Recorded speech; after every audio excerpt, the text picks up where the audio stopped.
최경영의 최강 시사.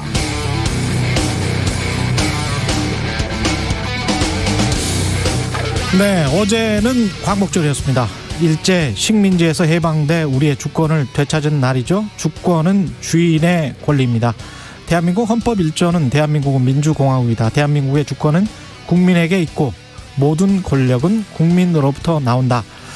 헌법은 그렇게 되어 있습니다만 그런데 모든 권력이 국민으로부터 나오고 있는 건지는 잘 모르겠습니다. 우리가 가진 주인의 권리는 알량한 투표권 정도, 그것도 대통령, 국회의원, 지방자치단체장 정도 뽑는 것이죠. 선진국들에 비해서 주인인 국민이 가진 권한은 적고 고시패스한 공무원들이나 선출직 공무원들은 여전히 쓸데없이 권위적입니다. 공적 서비스를 하는 게 아니라 군림하는 듯한 공무원들도 많습니다. 게다가 투표 한 번 할 때마다 주권자인 국민의 마음을 이리저리 조종하는 것처럼 한 방향으로 이끌려고 하는 지식인, 정치인, 언론도 있습니다. 나는 내 마음대로 찍고 있다고 생각하는데 뒤돌아 깨닫고 보니 남들이 말해준 대로, 심지어 내가 아닌 남의 이익에 따라 투표하고 있다면, 그래서 결국 군림하는 듯한 기존의 각종 공무원들이 계속 군림하기 쉬운 시스템이라면 그 시스템 속의 주권자인 국민은 국가의 주인일까요? 아니면 노예일까요?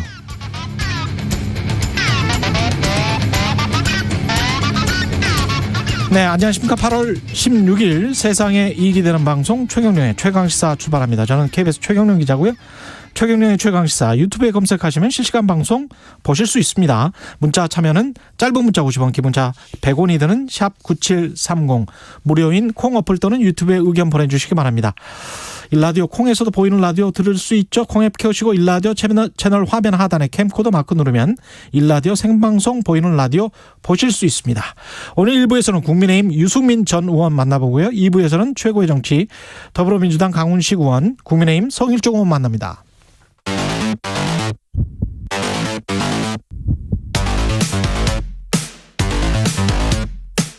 오늘 아침 가장 뜨거운 뉴스 언박싱. 네, 뉴스 언박싱 시작하겠습니다. 민동기 기자, 김민아 시사평론가 나왔습니다. 안녕하십니까? 안녕하세요. 예, 코로나19 신규 확진자 주말 다시 최다 기록했습니까? 15일 0시 기준으로 신규 확진자가 1,817명인데요. 예. 주말 집계 기준으로는 역대 최다입니다. 그렇군요. 예. 예. 그리고 감염 재생산 지수도 지난주 1.12 나왔거든요. 그 전주 0.99에 비해서 높아졌습니다. 문제는 비수도권의 코로나19 확산세가 계속 커지고 있다는 점인데요. 제주도가 수요일인 18일부터 사회적 거리 두기를 4단계로 2주 동안 상향 조정하기로 했고요. 이 4단계 적용은 대구, 부산에 이어서 비수도권 광역지방자치단체 가운데 세 번째입니다. 예. 지금 상황이 이제 지난주까지는 그래도 수도권의 이제 어떤 확산세나 이런 것들은 어느 정도 좀 통제되고 있지 않느냐 이렇게 봤는데, 지금은 이제 증가세로 다시 전환돼 있다 이렇게 방역 당국이 설명하고 있고, 특히 뭐 이 충청권, 영남권 중심으로 해서 계속 확산세가 이제 증가하고 있어서 지금 거리두기랑 이런 것들이 뭐 이 현실적으로 먹히지 않는 국면인 거죠. 그건 이제 부정할 수 없는 사실인데, 그러다 보니까 지금 방역 당국 입장에서는, 정부 입장에서는 광복절 연휴 동안 좀 집에 있어라, 자제해달라, 이제 이렇게 얘기하는 거 외에는 뾰족한 수가 없었던 그런 상황인데, 과연 이제 이 상황이 어떻게 이 광복절 연휴 이후에 예를 들면 내일부터 이제 진행되는 이 한 일주일, 2주일간 사이에 확진자 수가 어떻게 바뀌는지 그걸 지켜볼 필요가 있을 것 같고요. 그리고 제주도가 이제 4단계 올렸고 해수욕장도 18일부터 폐장하기로 한 거에 대해서 이 휴양지이기 때문에 이렇게 폐장을 한 것이기 때문에 제주도로 이제 여행을 가시기로 했던 분들이 어떤 결정을 해야 되는가, 네, 이 방송을 들으시고 생각을 해보셔야 될 것 같습니다. 문재인 대통령이 광복절 기념사에서 10월 말까지 국민 70% 2차 접종 완료한다고 했는데 원래 이게 11월 아니었어요? 그렇습니다. 좀 앞당기겠다는 건데요. 예. 일단 뭐 백신 예약률이라든가 수급 상황 등을 고려하면 좀 달성하기 어려운 목표 아니냐라는 그런 반론도 나오고 있습니다. 왜냐하면 지금 10부제를 통해서 18세에서 49세 사전 예약이 진행이 되고 있잖아요. 예. 근데 지금 예약률이 15일 기준으로 60.5%입니다. 생각보다 원래 정부는 70%까지 채우겠다는 거였는데 예. 아직까지는 조금 못 미치고 있고요. 그리고 가장 중요한 건 역시 백신 도입이 이제 가장 중요한 그렇죠. 문제인데, 지금 화이나 모더나가 지금 그 국내에 들어온 이 잔여 백신 잔량이 화이자 모더나를 총 합쳐서 1,066만 7,900회분이거든요. 근데 여기에는 2차 접종 물량까지 포함이 돼 있기 때문에 1차 접종 물량으로는 조금 부족한 양이다 이런 지적이 나오고 있는데요. 만약에 이제 백신이 추가로 도입이 되면 좋지만 지금 뭐 이른바 그 모더나 백신 지원 공급 지연에서 알 수 있듯이 이 백신 수급이 원활하지 않은 그런 상황이기 때문에 조금 어려울 수도 있다라는 전망도 나옵니다. 우리 대표단이 모더나에 이제 항의를 하러 갔죠. 항의를 하러 가서 이제 돌아왔는데 내일 결과는 발표한다 그랬고요. 그렇죠. 예. 그 결과 발표에서 뭐 모더나사의 그런 공급 일정이 이후에 좀 확정된 게 있는지 아니면 삼성바이오로직스가 생산하기로 한 물량을 일부 받는 것에 대해서 협의가 됐는지 뭐 이런 것들에 대해서 얘기를 할 것 같은데 이 뭐 어떤 뭐랄까요 이 상황을 바꿀 수 있을 만한 그러한 협의 내용이 있을 것인가 그건 좀 사실은 좀 불투명한 상황인 것 같습니다. 그리고 지금 이제 10월까지 70%의 2차 접종을 완료한다 이 목표가 사실 중요해 보이는 게 10월 말 그렇습니다. 왜냐하면 이 2차 접종을 마무리하고 일단은 이 70% 2차 접종을 마무리를 해야 그다음부터 새로운 방역 이 전략이나 이런 것들을 그렇죠. 고민할 수 있는 전제가 만들어지는 거거든요. 원래 이게 11월 말인데 한 달이나 단축시켰다는 건 어떤 숫자 계산이 있었을 것 같은데요. 청와대에서 이거를 쉽게 이렇게 말하기는 힘든데. 그렇죠. 거리 두기를 통해서 이 확산세를 잡을 수 없다고 한다면 그러면 여러 가지 방역상의 전략을 바꿔야 되는 것인데 그 바꾸려고 하는 모든 것의 전제가 백신을 빨리 맞는 것이어야 되기 그렇습니다. 때문에 그렇기 때문에 지금 시점을 좀 당긴 것이 아니냐 이렇게 추정해 볼 수 있겠고요. 그래서 10월 말에 이제 백신이 70% 정도 접종하고 나면 지금의 거리두기 체계, 지금의 경제적으로 상당한 부담을 안기는 이 체제가 아마도 여러 가지로 변화할 가능성이 있지 않을까 그렇게 생각이 돼서 좀 여러 가지 수단을 동원하더라도 백신 접종을 어떤 방식으로든 빨리 앞당기는 게 상당히 중요한 문제입니다. 아스트라제네카 같은 경우는 우리가 12주였죠. 접종 간격이. 네. 그리고 모더나나 화이자 같은 경우는 한 6주였으니까 4주에서 6주니까 이거를 맞고 난 다음에 1차 접종을 다 하고 난 다음에 그다음에 간격이 짧다면 그러면 9월 말까지 모든 사람이 한 70%를 맞는다면 10월 말까지 수리적으로 맞을 수는 있겠네요. 예. 이론적으로는 이론적으로는 맞을 수 있는데 그게 결국은 수급 문제네. 저는 예. 18일 사전 예약할 예정입니다. 18일 사전에 드디어. 예. 네. 탈레반의 수도 카불이 아프가니스탄의 수도 카불이 탈레반에 의해서 함락이 됐습니다. 외국어들이 어려워요. 네. 교외에 일단 진입을 했고요. 일단 탈레반이 성명을 통해서 수도 카불을 무력 점령할 계획이 없다라고 밝히고는 있는데 이미 미국, 영국, 독일 등 각국은 이 대사관 직원들하고요. 이 외교관들 철수를 시작을 했습니다. 한국 외교부도 주 아프간 한국 대사관 잠정 폐쇄하기로 결정을 했는데요. 이미 공관은 대부분은 중동 지역 제3국으로 철수시킨 그런 상황인데 다만 그 아프간에 체류 중인 재외국민 한 명이 있다고 합니다. 이 한 명의 안전한 철수를 위해서 지금 현지 대사 등 일부가 안전한 장소에서 머물면서 지금 소통을 하고 있는 중입니다. 지금 탈레반 전투원들이 이제 아프간 대통령궁에 진입을 했다고 그러고 그 아프간 대통령 원래 있던 대통령은 이제 아프간을 떠나는 상황입니다. 그래서 탈레반 정권의 부활이다 이렇게 봐야 되는 건데 이게 사실은 탈레반들하고 아프가니스탄의 탈레반하고 미국이 전쟁을 한 이유는 탈레반이 오사마 빈 라덴을 숨겨줘서 9.11 테러. 그렇죠. 내놓지 2001년? 않았기 때문에 전쟁을 한 거지 않습니까? 그 탈레반을 내쫓고 아프가니스탄의 친미 정권, 이 과도 정부를 내세워가지고 통치를 하면서 재건을 한 다음에 미군이 떠나려고 했던 것인데 그런데 탈레반들이 없어지지 않는 거예요. 지역에서 계속 살아남고 있다가 그렇습니다. 결국 미국이 영원히 아프가니스탄을 통치할 수 없기 때문에 결국은 언젠가 손을 떼야 되는 시점이 있어야 되기 때문에 계속 평화협정이라든가 이것을 어떻게 할 것인가를 논의를 해왔습니다. 그래서 결국은 이 바이든 행정부에 와서 결국은 이제 이전에 트럼프 행정부에서도 협상을 했지만 결국 바이든 행정부에서 결국은 이제 철군이 될 수밖에 없는 상황이 온 건데 그런데 예상과 달랐던 것은 탈레반들이 한 이 돌아오기까지는 1년에서 한 1년 반 정도 더 걸릴 것이다 이렇게 봤는데 순식간에 와버린 것이죠. 네, 그래가지고 지금 이 상황이 됐다고 생각하시면 되겠습니다. 아프가니스탄은 영국이 잡았다가 근대에서는 소련이 80년대에 잡았죠. 그렇습니다. 그랬다가 그 소련군에 저항한 세력이 탈레반이었잖아요. 그렇습니다. 그걸 이제 미국 CIA랄지 파키스탄 정부가 계속 지원을 해 주었습니다. 미군 다 병기들이에요. 그랬다가 이제 9.11 테러가 일어나서 미군이 그쪽에서 전쟁을 선언하고 그렇죠. 전쟁을 해서 이렇게 된 상황입니다. 예. 참 쉽지 않은 나라네요. 아프가니스탄이. 예. 이준석, 윤석열 통화 녹취록 관련해서 파문이 계속되고 있다는데 이게 무슨 내용이죠? 그러니까 그 왜 예. 윤석열 전 총장 캠프 정무실장인 신지호 전 의원이 예. CBS 라디오와 인터뷰를 했잖아요. 그때 인터뷰를 하면서 당대표 탄핵 가능성을 언급을 했었는데 아, 예, 그랬습니다. 그 파문 이후에 윤 전 총장이 그 이준석 대표에게 전화를 걸었습니다. 그런데 이 전화 건 내용이 예. 갑자기 이제 파일과 녹취록이 유출이 됐다는 의혹이 제기가 됐는데요. 일단 돌고 있는 녹취록 내용은 대략적으로 이렇습니다. 윤 전 총장이 이준석 대표에게 전화를 걸어서 신지호 박사에게 어제 일을 아침에 단단하게 이야기했다 이렇게 얘기를 하니까 이준석 대표가 이참에 캠프에 싹 함구령을 내려달라 아직 정신을 못 차리고 있는 것 같다 이렇게 얘기를 하고요. 그러니까 윤 전 총장이 대표님과 저는 국민들이 볼 때 손잡고 가야 된다 이렇게 얘기를 하니까 이준석 대표가 캠프 구석까지 이러한 정서가 갔으면 좋겠다. 뭐 이런 내용이 지금 파일과 녹취록으로 유출이 됐다는 건데 예. 윤 전 총장 쪽에서는요.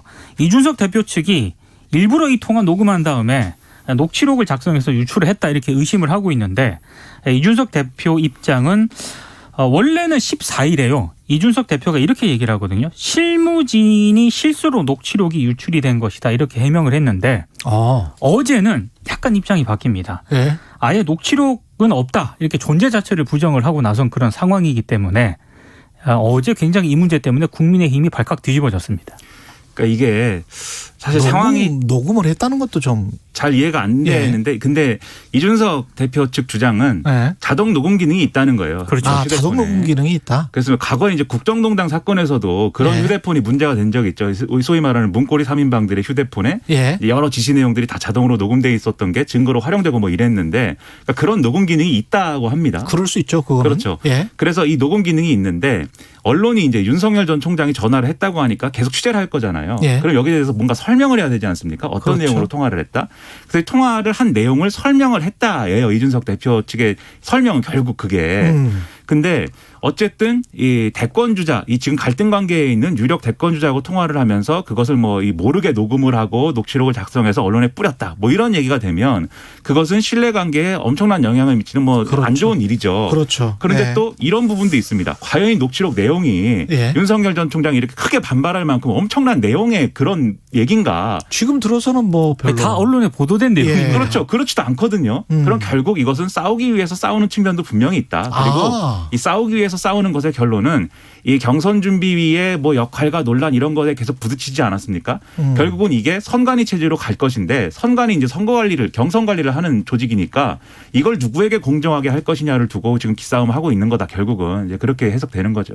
당 대표를 먼저 좀 이렇게 제압하기 위한 그런 목적도 좀 있을 것 같네요. 구체적으로는 그렇죠. 지금 경선 준비위원장인 서병수 의원이 결국 선관위원장으로 그냥 가게 될 가능성이 있는데 서병수 위원장은 이준석 대표 편 아니냐 이 얘기를 하고 싶어 하는 것 같아요. 윤석열 전 총장 측에서. 그렇군요. 결국 이 모든 얘기가 네. 그 부분으로 모아지고 있는 것 같습니다. 이준석 대표 휴가가 이제 끝나고요.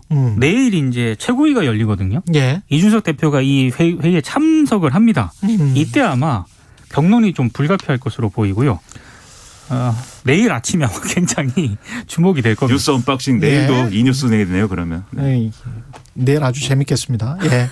이재명 근데 우리는 사실은 내일 아침에 그걸 커버는 못할 것 그렇죠. 같아요. 왜냐하면 8시 반부터 할 거기 때문에 그쪽은 이재명 지사가 황교익 씨 아주 유명한 음식 평론가인데 이 사람을 경기 관광공사 사장으로 내정했습니까? 네, 내정을 했는데요. 일단 비판이 좀 나오고 있습니다. 일단 그 전문성이 있냐 이런 이제 비판의 핵심인데 일단 이재명 캠프 쪽에서는 이렇게 얘기를 하고 있습니다. 음식과 관광 산업의 연관성은 작지 않다.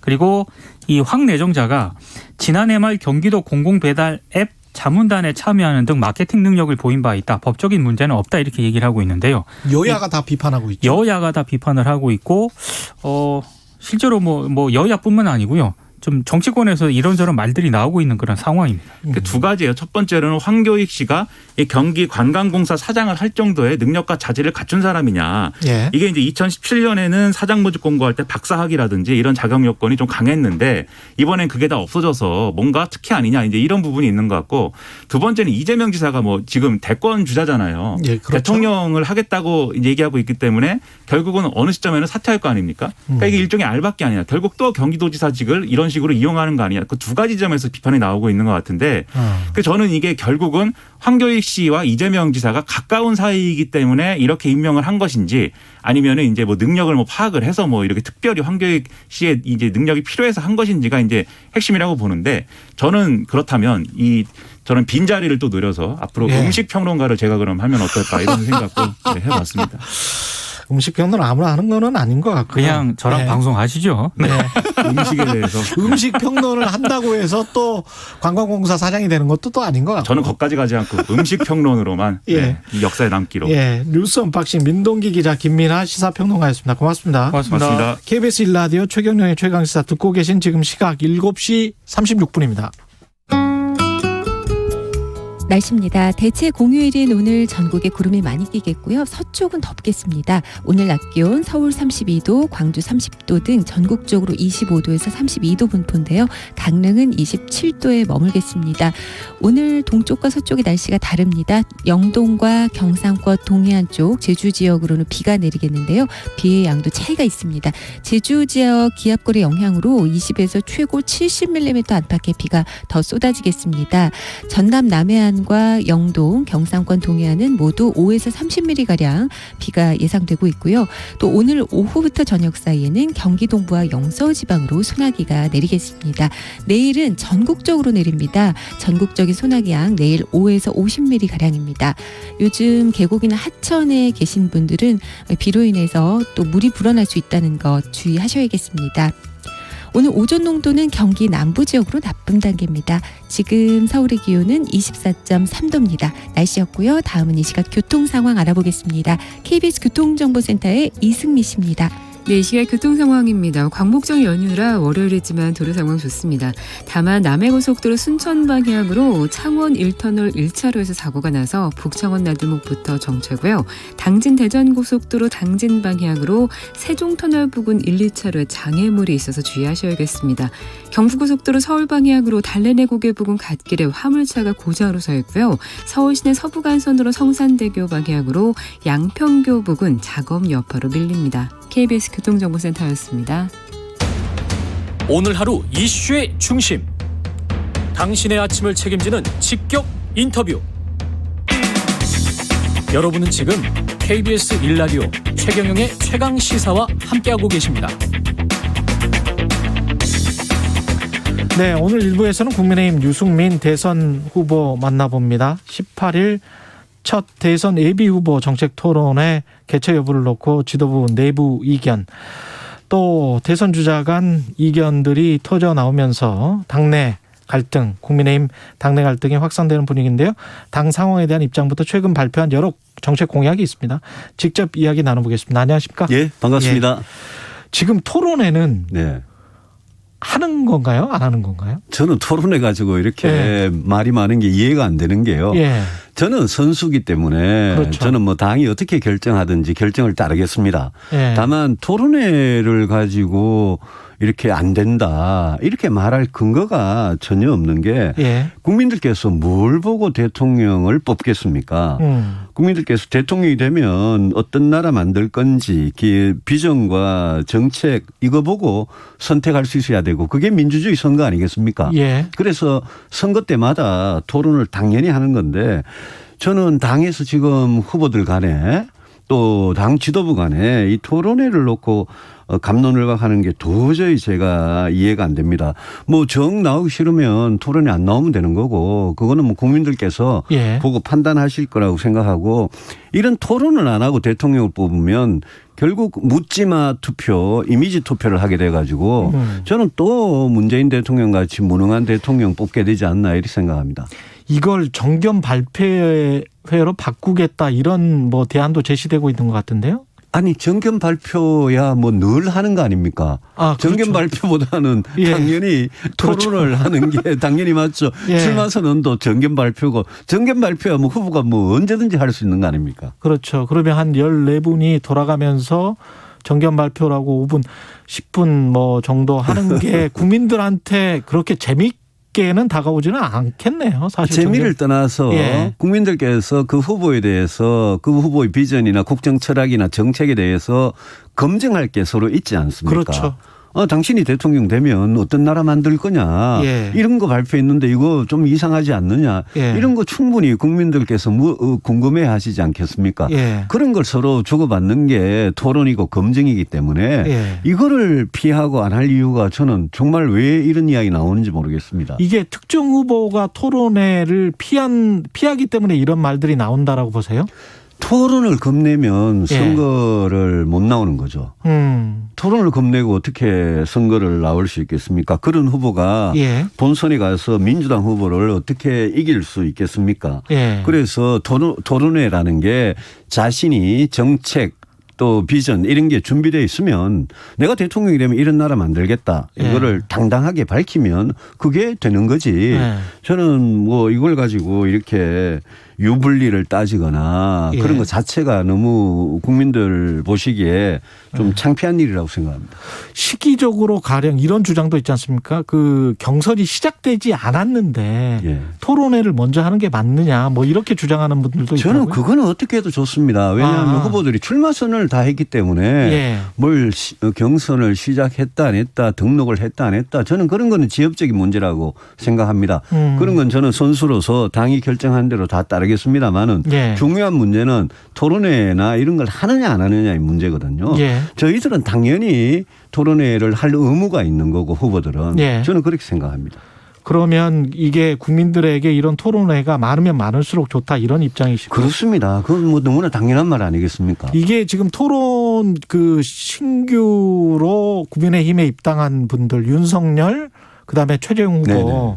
이런 분들이 좀 꺼린다라고 생각을 하세요? 저는 뭐 그렇게 보는 게 예. 일반적인 관측이라고 봅니다. 왜냐하면 예. 윤석열 후보 측에서 여러 사람들이 토론회가 이루어지지 않도록 지금 이렇게 방해를 하고 있기 때문에 예. 저는 뭐 그런 관측이 상식적인 관측이라고 봅니다. 방해를 하고 있다. 예. 근데 이제 그쪽의 시각은 아마 이제 윤석열 후보 쪽의 시각은 이게 토론회랄지 이런 일정들이 유승민 후보에게 더 유리한 게 아니냐.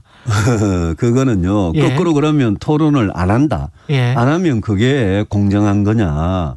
토론회 그건 자체가 아니죠. 제가 예. 누차 말씀드린 대로 그거는 민주주의 선거에서 당연히 우리가 국민을 위해서 해야 되는 건데 예. 그걸 가지고 후보들 간의 유불리를 따지는 것 자체가 저는 좀 말이 안 된다. 그러면 그게 저한테 유리한 거라면 그러면 안 하면 그러면 누구한테 또 유리한 겁니까? 그렇게 그러면 뒤집어서 이야기하면 그게 과연 공정한 거냐 네. 이렇게 묻고 싶습니다. 국민들에게 유리한 거냐 불리한 거냐 이것도 좀 생각을 해봐야 될 것 같아요. 국민들한테는 유불리를 떠나서 그건 당연한 의무 아니겠습니까? 예. 예. 근데 이제 이것과 같이 놓고 생각할 수 있을지는 모르겠습니다만은 3월 달에 네. 유튜브 채널에서 이준석 당대표가 그때는 당대표 아니었습니다. 유승민 전 의원을 대통령 만들 거다. 윤석열이 대통령 되면 지구를 떠나겠다. 뭐 이런 이야기를 한 거예요. 예. 근데 그게 이제 굉장히 좀 걸리는 것 같아요. 그게요. 우리 예. 전당대회 때 6월 전당대회 때 예. 이준석 대표가 대표로 선출되는 전당대회에서 무슨 개파다 뭐 이런 이야기가 얼마나 많았습니까? 아, 그렇죠. 예. 그죠? 그래서 3월 달이라고 말씀하셨는데 뭐 이준석 지금 대표가 3월 같으면 자기가 대표 될 줄도 몰랐을 거고 예. 그게 굉장히 뭐 재미있게 이야기한 유튜브에 나가서 이야기한 것 같고요. 예. 그리고 뭐 지구를 떠나는 방법도 없을 거고 그래서 제가 그거는 대표 되기 전에 예. 그 했던 그런 말 가지고 지금 와가지고 꼬투리 잡는 거는 저희들이 전당대회 때 봤던 예. 그거와 똑같고요. 예. 저는 뭐 이준석 대표하고 당대표가 된 이후에 지금 벌써 이제 2달이 지났지 않습니까? 예. 저는 그동안 이준석 대표와 어떤 연락도 취한 적이 없고 저는 이준석 대표로부터 뭐 차별을 받을 생각도 없고 역차별을 받을 생각도 없고 예. 덕을 볼 생각도 없는 예. 그런 마음가짐입니다. 그렇다면 꼬투리라는 말씀을 하셨는데 통화녹취록 관련해서요. 네. 신조 실장이 그런 발언을 하고 그 다음에 이제 윤석열 후보와 이준석 대표 간의 전화 통화는 있었는데 그 통화 녹취록이 유출됐다. 이것도 일종의 윤석열 후보 측이 이준석 당대표를 꼬투리 잡기 위한 제압하기 위한 그런 어떤 제스처라고 보십니까? 그거는 저는 잘 모르겠습니다. 그거는 잘 모르겠습니다. 왜냐하면 예. 녹취록이 있었느냐. 예. 그 단순한 팩트에 대해서도 서로 간에 말이 지금 엇갈리고 있기 때문에 그렇죠. 예. 그거는 당사자들이 뭔가 증거를 내놓고 해결할 문제라고 생각합니다. 그 안철수 국민의당 대표 오늘 지금 발표를 한다는데 뭔가를 예. 어떻게 보세요? 저는 안철수 대표도 예. 정말 가급적이면 우리 국민의힘 이 경선에 예. 같이 들어오시고 합당을 하셔서 같이 갔으면 좋겠습니다. 우리가 정권 교체를 위해서 몇 %이든 모든 지지를 다 끌어모아야 되는 예. 그런 마당인데 굉장히 절박한 상황 아니겠습니까? 예. 그래서 당 밖에 그런 분들을 이렇게 두고 선거를 치르는 거는 저는 옳은 일이 아니라고 생각하고 뭐 저는 가급적 우리 이 당에 입당하시길 바랍니다. 예. 유 후보님 그 정책 이야기를 좀 해야 될 건데요. 그 반문만으로는 안 된다. 그런데 거기에서 좀 더 나아가야 된다. 대안이 있어야 된다. 뭐 이런 이야기신데 대안은 뭘 갖고 오셨는지 모르겠습니다. 예. 저는 계속 정책 공약을 발표하고 정책 있습니다. 공약. 일자리, 부동산, 연금 개혁, 지금 노동 교육에 대해서도 저만큼 뭐 정책을 지금 많이 발표하고 있는 후보도 없을 겁니다. 예. 저는 대통령이 될 사람이면 예. 정말 그 자기가 어떤 정책으로 정책이라는 게 어떤 나라, 어떤 세상을 만들 거냐에 관한 수단이거든요. 예. 그래서 그런 거를 국민들 앞에 분명하게 밝혀야 된다고 생각하고 예. 계속 지금 어제도 일자리 공약 발표했고요. 예. 부동산 공약 이런 중요한 정책들을 계속 발표하고 있습니다. 일자리 개혁과 관련해서는 조금 좀 일자리 공약과 관련해서는 좀 소개를 해 주십시오. 일자리는 제가 어제 100+100 이렇게 했는데 100+100. 앞으로 경제를 살리기 위해서 제일 중요한 게 인재입니다. 예. 디지털 시대에 혁신적인 인재가 중요하기 때문에 제가 혁신 인재 100만 명을 양병을 하겠다라는 굉장히 강한 표현을 썼는데 예. 제가 앞으로는 인재를 키우는 게 경제를 살리는 길이다. 이렇게 생각하고 혁신 인재 100만 명 공약을 드렸고요. 예. 또 하나 앞으로 돌봄이나 간병이나 이런 고용 서비스나 이런 사회 서비스, 사회 복지 서비스 쪽에 일자리가 굉장히 없죠. 많아질 수밖에 없는데 예. 우리가 OECD 평균에 대해서 상당히 부족합니다. 그렇습니다. 그래서 예. 제가 대통령이 되면 5년 동안 사람의 노동력, 사람의 손이 꼭 필요할 수밖에 없는 이런 일자리들 이게 지금 전부 다 거의 대부분이 저임금의 비정규직 일자리들이거든요. 네. 이들에 대한 처우를 개선하는 게 우리 전반적인 복지를 향상시키는데 아주 결정적인 일이기 때문에 그 사회 서비스 일자리 100만 개를 제가 5년 내에 만들겠다. 이렇게 두 개 공약을 했습니다. 하나는 성장하고 관련된 거고 예. 하나는 복지와 관련된 거고요. 핵심 인재라는 건 디지털 인재. 그렇습니다. 디지털 혁신 인재입니다. AI나 빅데이터나 블록체인이나 이런 데 굉장히 능한 인재들 그런 인재들이 앞으로 우리 경제를 이끌어갈 거다라는 거고 예. 제가 반도체에 대해서 특별히 강조를 했는데 예. 반도체 미래 도시를 남북권에 만들어서 거기에 정부가 50조 원을 선투자해서 지금 우리 반도체가 메모리 분야에는 굉장히 강한데 그렇죠. 비메모리 우리가 팹리스 예. 파운드리라는 겁니다. 예, 예. 비메모리 분야에 너무 약합니다. 예. 그래서 비메모리 반도체 분야에 국가적인 경쟁력을 완전히 높이기 위해서 제가 그 정부가 아주 그렇게 마중물을 예. 붓는 그런 심정으로 투자 드라이브를 걸겠다. 요거까지 이제 어제 발표를 했습니다. 경기 남부도시에 50조 정도의 경기가 아니고요. 우리 국토의 남부권에 남부 경제권에 예. 우리 남부 경제권에 예. 그게 국토 균형 발전 차원에서 말씀을 드린 겁니다. 부동산 같은 경우는 어떤 공약? 부동산은 저는 제가 대통령이 되면 예. 아주 시급하게 해야 될 첫 번째가 일자리와 부동산인데 예. 부동산의 경우에는 수도권이 문제의 진앙지이기 때문에 수도권의 민간 주도 개발 방식으로 100만 호를 공급하고 예. 그 공급을 확실하게 시장이 기대하는 것보다 한 발 빠르게 해서 부동산 가격을 반드시 안정시키고 부동산 세금은 지금 중산층 서민들까지도 부담을 주고 있을 정도로 과하다고 생각합니다. 예. 그래서 부동산 세금은 저는 낮추겠다. 그렇게. 세금은 구체적으로 보유세하고 양도세 중에서 어떤 거를? 지금 전반적인 저는 뭐 종부세는 크게 건드릴 생각이 없습니다만 예. 재산세 같은 경우에 재산세. 지금 중산층 서민 중에 내 집 한 채라도 갖고 있으면 다 지금 부담이 과해지고요. 예. 공시가격이 너무 빨리 올랐어요. 예. 재산세 부담이 과해지면 집주인한테 과해지면 이게 예. 전세 월세로 전가가 됩니다. 예. 그래서 재산세 부담을 낮추고요. 저는 취득세나 1가구 1주택의 경우에는 양도소득세도 예. 지금보다는 낮추는 게 맞다. 그렇게 생각합니다. 이렇게 되면 다시 혹시 부동산 가격을 앙등시킬 우려는 없을까요? 그렇게 생각하지 않습니다. 예. 왜냐하면 세금이 오히려 전월세로 정가가 돼가지고 정가라는 게 이동이 되는 겁니다. 그렇죠. 세금을 제가 집주인이 많이 내면 그걸 전세 월세를 더 받으려고 그러거든요. 예. 그래서 오히려 가격이 올라가는 거고 결국 매매가가 결정되는 거는 시장에서 수요와 공급에서 결정이 되기 때문에 예. 제가 그래서 공급을 아주 정권 초기에 충분히 하겠다는 시그널을 시장에 주면서 이걸 행동으로 정책으로 옮겨가면 시장에서는 분명히 부동산 가격의 하향 안정 이런 반응이 나타날 거다. 저는 확신을 합니다. 대출 규제 같은 경우는 어떻게? 대출 규제는 선진국이 하고 있는 게 우리가 각자의 소득에 대해서 대출을 규제하는 게 있습니다. 그게 그렇죠. 예. DTI나 DSR이라는 건데 예, 예. 그거는 규제를 해야 됩니다. DSR은 그런데 규제를 해야 된다. 예. 그런데 담보 그 주택의 가격 그 가치와 대출 이걸 LTV라 그러는데요. 그렇죠. 예. 예. 이거는 저는 규제하는 게 옳지 않다고 생각하고 LTV 규제는 지금보다 풀어드리고 예. DTI 규제는 계속 가지고 가겠다. 기본적으로 그만큼 자산을 가지고 있으면 더 많이 대출을 받을 수 있게 해주겠다. 그렇습니다. 예, 예. 그렇습니다. 하지만 어차피 계속 대출을 끼고 집을 예. 사는 거기 때문에. 예. 소득과 관련해서는 규제를 현 정부처럼 하겠다 이런 말씀이네요. DSR이니까. 예. 예, DTI, 그렇죠. DSR은 예. 지금과 같이 규제를 가지고 가되 그것도 그렇죠. 뭐 조금 완화할 여지가 있습니다만은 예. LTV 규제라는 거는 그 담보 가액에 대한 대출 그거는 저는 퍼센트를 올려도 된다는 생각입니다.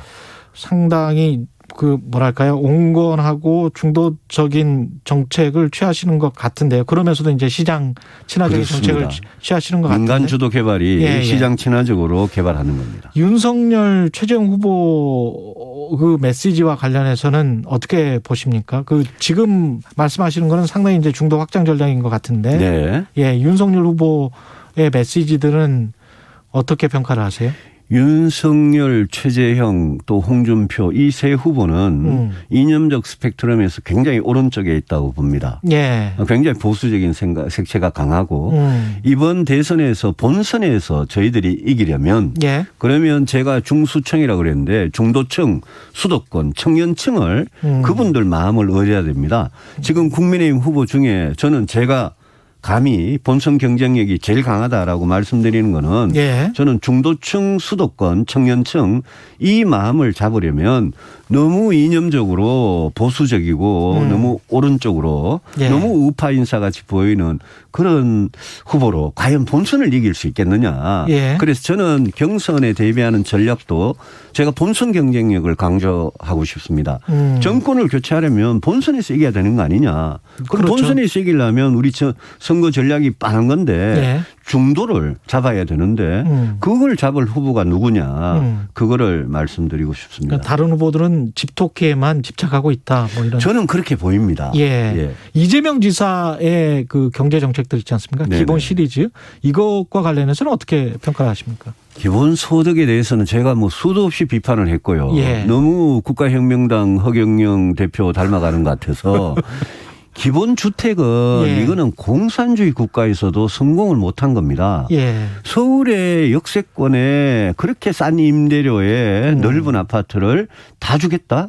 이거는 불가능한 이야기를 하는 겁니다. 그래서 제가 판타지라고 그랬는데 판타지다. 예. 이재명 지사가 아예 이제는 대놓고 나는 포퓰리즘 하겠다 그러지 않습니까? 그거 정말 나쁜 악성 포퓰리즘이라고 생각하고 제가 우리 후보 중에는 이재명 지사하고 이 문제를 가지고 가장 오랫동안 예. 논쟁을 벌여왔고 예. 그래서 본선에서 제가 이재명 후보 만나면 예. 제가 이 문제에 대해서 아주 예. 분명하게 시원하게 제 말이 맞다는 거를 국민들께 증명을 해보여 드리겠습니다. 두 분 논쟁이 참 재밌는 것 같아요. 어떻게 보면. 이게 너무 지금 현재 상황이 어떤 사람들에게는 극단적으로 안 좋기 때문에 네. 이재명 후보는 그런 주장을 하는 것도 같고.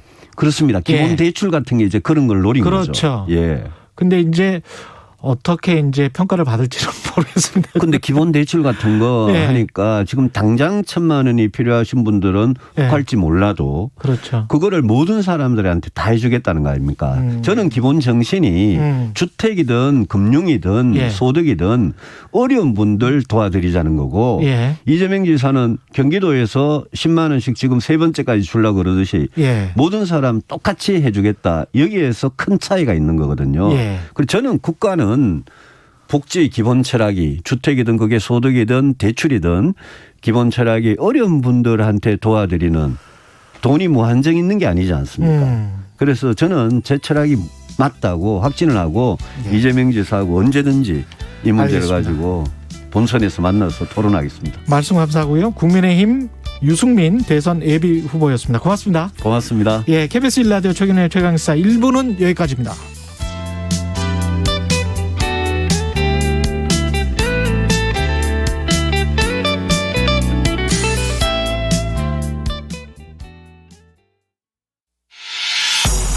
돌반지, 백일반지, 저 장롱 속에 있는 걸 꺼내가지고 2021 KBS 연중기획 기억을 기록하다.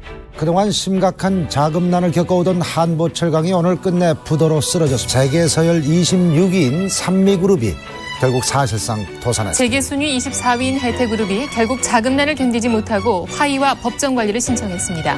그때 이제 분위기가 아주 참 우울했어요. 우리 국민들도 큰일 났구나. 나라가 없어질 정도다. 그걸 어떠냐. 그래가지고 그 위기의식이 전 국민 속에 뼛속 깊이 스며들어가지고 이때 우리가 살려야 되겠다. 그래서 금을 모아야 된다. KBS가 캠페인 방송을 벌여가지고. 여러분 안녕하십니까. 특별 생방송 나라를 살립시다. 금을 모읍시다의 박용호 인사드립니다. 최은경입니다. 네. 여러분들께서는 90여 년 전에 있었던 역사적인 사실을 어느 은행인가 맞아. 주택은행일 거예요. 그래서 그 주택은행 직원들이 책장을 갖다 놓고 금을 접수하고 옆에서 생방송으로 많은 그 금을 가져온 분들하고 인터뷰도 하고 이 금을 여기다 접수시키십시오. 이건 어떻게 해서 이 금을 가져오시게 됐습니까? 이런 인터뷰 방송을 우리는 했죠. 1998년 1월 KBS에서 방송된 나라를 살립시다 금을 모읍시다의 진행자 전 아나운서 박용호 씨는 기억합니다. 국가 부도라는 초유의 재난 속에서도 희생을 무릅쓴 국민이 있었기에 우리는 예상보다 3년이나 앞서 IMF에서 벗어날 수 있었습니다. 위기 상황에서 흩어지지 않고 오히려 더 단단히 뭉친 대한민국. 우리에게 이런 저력이 있기에 지금의 어려움도 충분히 이겨낼 수 있을 것입니다. 당신과 대한민국의 기억 KBS가 기록합니다.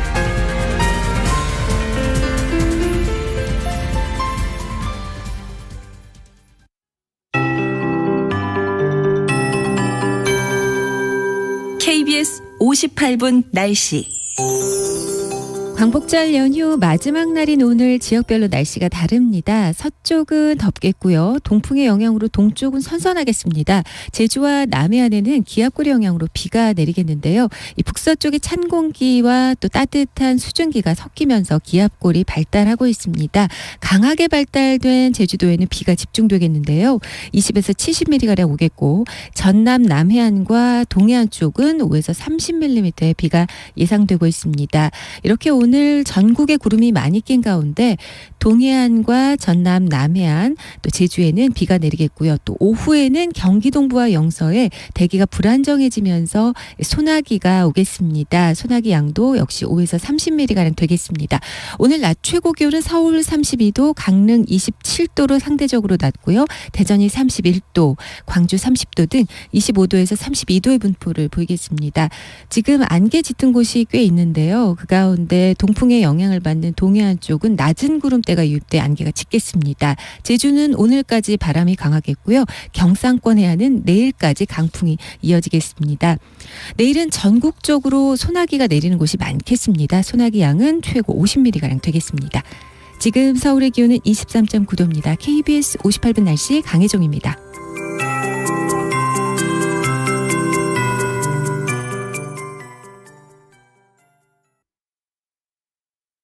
정성을 다하는 국민의 방송 KBS가 8시를 알려드립니다. AM 711kHz, FM 97.3MHz, KBS 1라디오입니다. HLKA.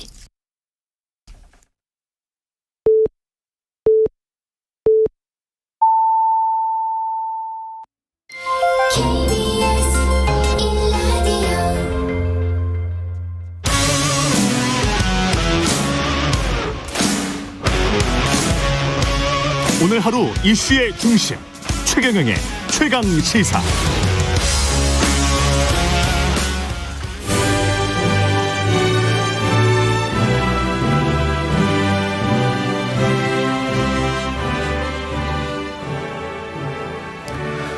네, 전국의 가장 뜨거운 현안을 여야 의원 두 분과 이야기 나눠보는 최고의 정치. 오늘도 여야 의원 두 분 나오셨는데 한 분만 나오셨습니다. 한 분은 전화로 연결되어 있습니다. 국민의힘 성일종 의원님 나오셨습니다. 안녕하십니까? 네, 안녕하십니까? 예, 더불어민주당 강훈식 의원님 전화로 연결되어 있습니다. 안녕하십니까?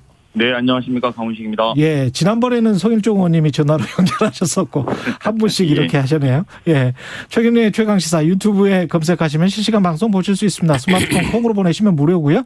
문자 참여는 짧은 문자 50원, 긴 문자 100원이 드는 샵 9730 무료인 콩 어플 또는 유튜브에 의견 보내주시기 바랍니다. 일단 어제 광복절이었는데요. 문재인 대통령 광복절 경축사 대일 문제, 대북 문제에 관해서는 구체적인 새 제안을 내놓지는 않았고요. 종전선언 언급도 없었고 토는 상당히 조절된 것 같은데 어떻게 보셨는지 강훈식 의원님부터 먼저 말씀하실까요? 저부터 말씀드릴까요? 예. 우리가 광복절을 기념하는 이유는 국난 극복에 힘을 다한 선조들의 정신을 계승하고 또 대일 관계에 있어서 미래를 고민하는 계기로 삼자는 게 전 그 취지로 알고 있습니다. 예. 어제 그 광복절 메시지는 기본적으로 그런 의미에서 현재 코로나 독립에 대한 이야기를 한 것 아닌가 전 이렇게 평가하고 싶습니다. 예. 아무래도 지금의 국난은 코로나 확산을 이겨내는 거고 또 그런 것들을 과거에 우리가 독립운동을 했던 심정으로 함께 코로나 극복을 극복하자는 취지로 말씀하신 것 같고요. 또 하나는 일본이 코로나로 어려움에도 불구하고 올림픽을 치르면서 국민들에게 기쁨을 주었던 만큼 통합과 화합의 메시지도 보내는 것이 바람직한 판단이었다라고 저는 봅니다. 예. 그래서 그런 큰 틀 속에서 일본에게는 적대적인 민족주의는 좀 지양하고 함께 포용하는 역사의식을 갖자라고 제안한 것이고 북한에게는 비핵화와 항구적 평화를 통해서 동북아 번영에 기여하자 이런 제안이 있었던 연설로 저는 평가하고 싶습니다. 예, 서인종 의원님. 강윤식 의원님 아주 해석을 굉장히 좋게 하신 것 같아요. 역시 여당 의원이십니다. 예, 교과서적 해석. 예. 제가 봤을 때는 아예 손 놓은 거 아닌가 생각합니다. 손을 놨다. 네.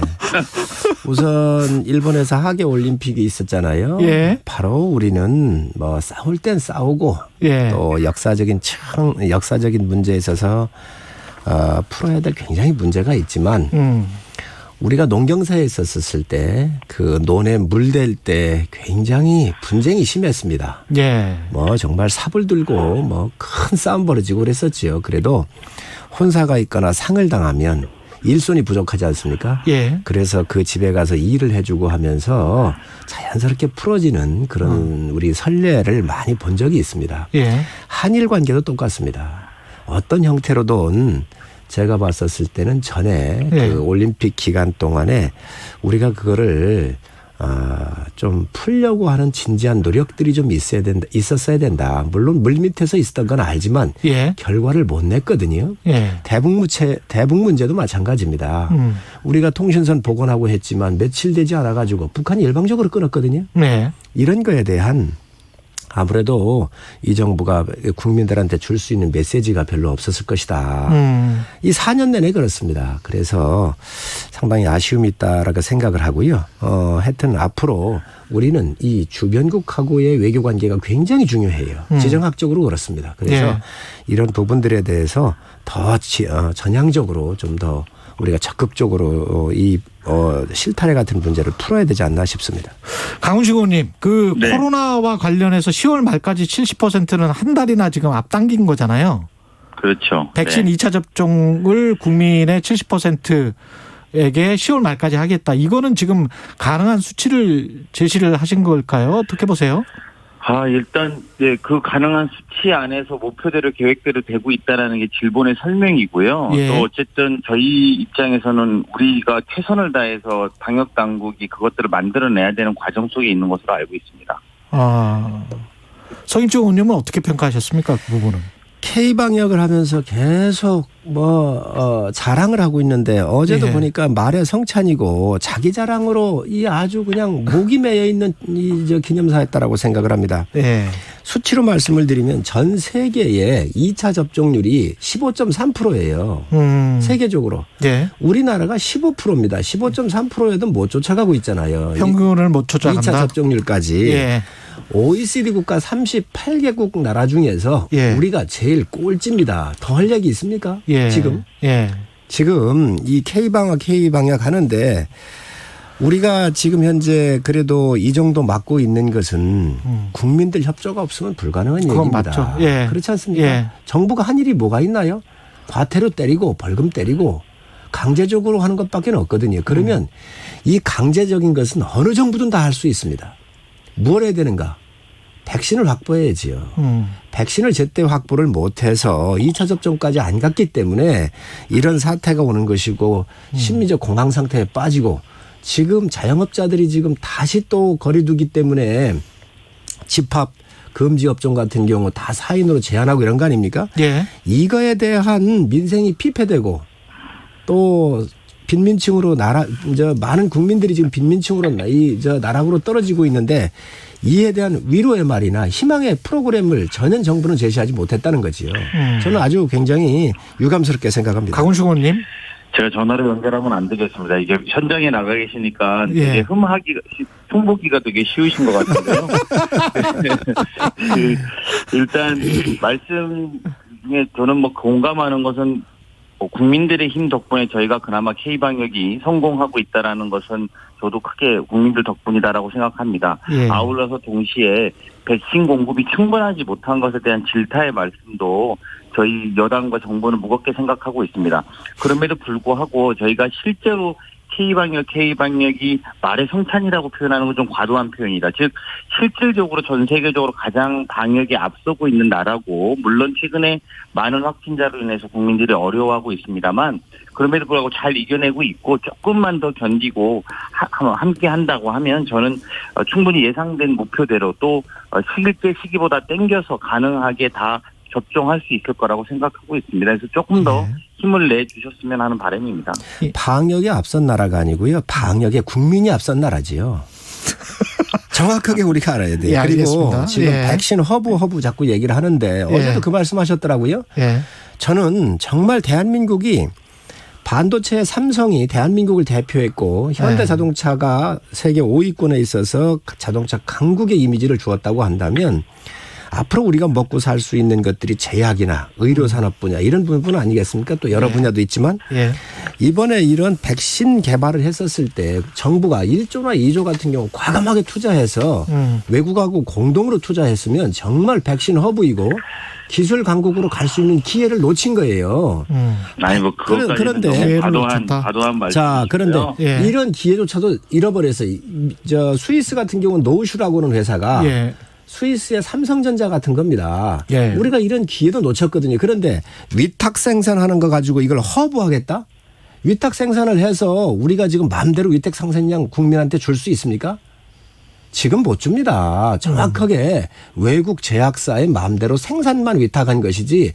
그런데 이런 허브라고는 말을 가지고 물론 그 위탁 생산 가져오는 것도 중요합니다. 향후 미래로 보면. 그러나 정말로 우리가 필요한 이런 것들을 쓸 때 쓰지도 못하고 있는데 이런 말로 방역 실패를 덮으려고 해서는 안 된다. 이런 건 분명히 문제가 있다고 지적을 해야 한다고 생각을 합니다.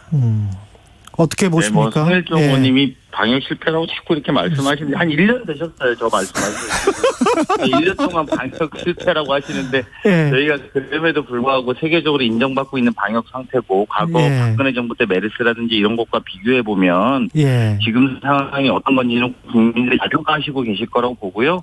하지만 말씀 주신 중에서 좀 더 잘하자는 취지로 저희가 그래야겠죠. 받아들일 거는 열심히 해야겠습니다. 하여튼 저 강원식 의원님이 대단하십니다. 이 공격에도 살고만이 빠져나가는 거 보니 테크닉이 아주 좋으신 분입니다.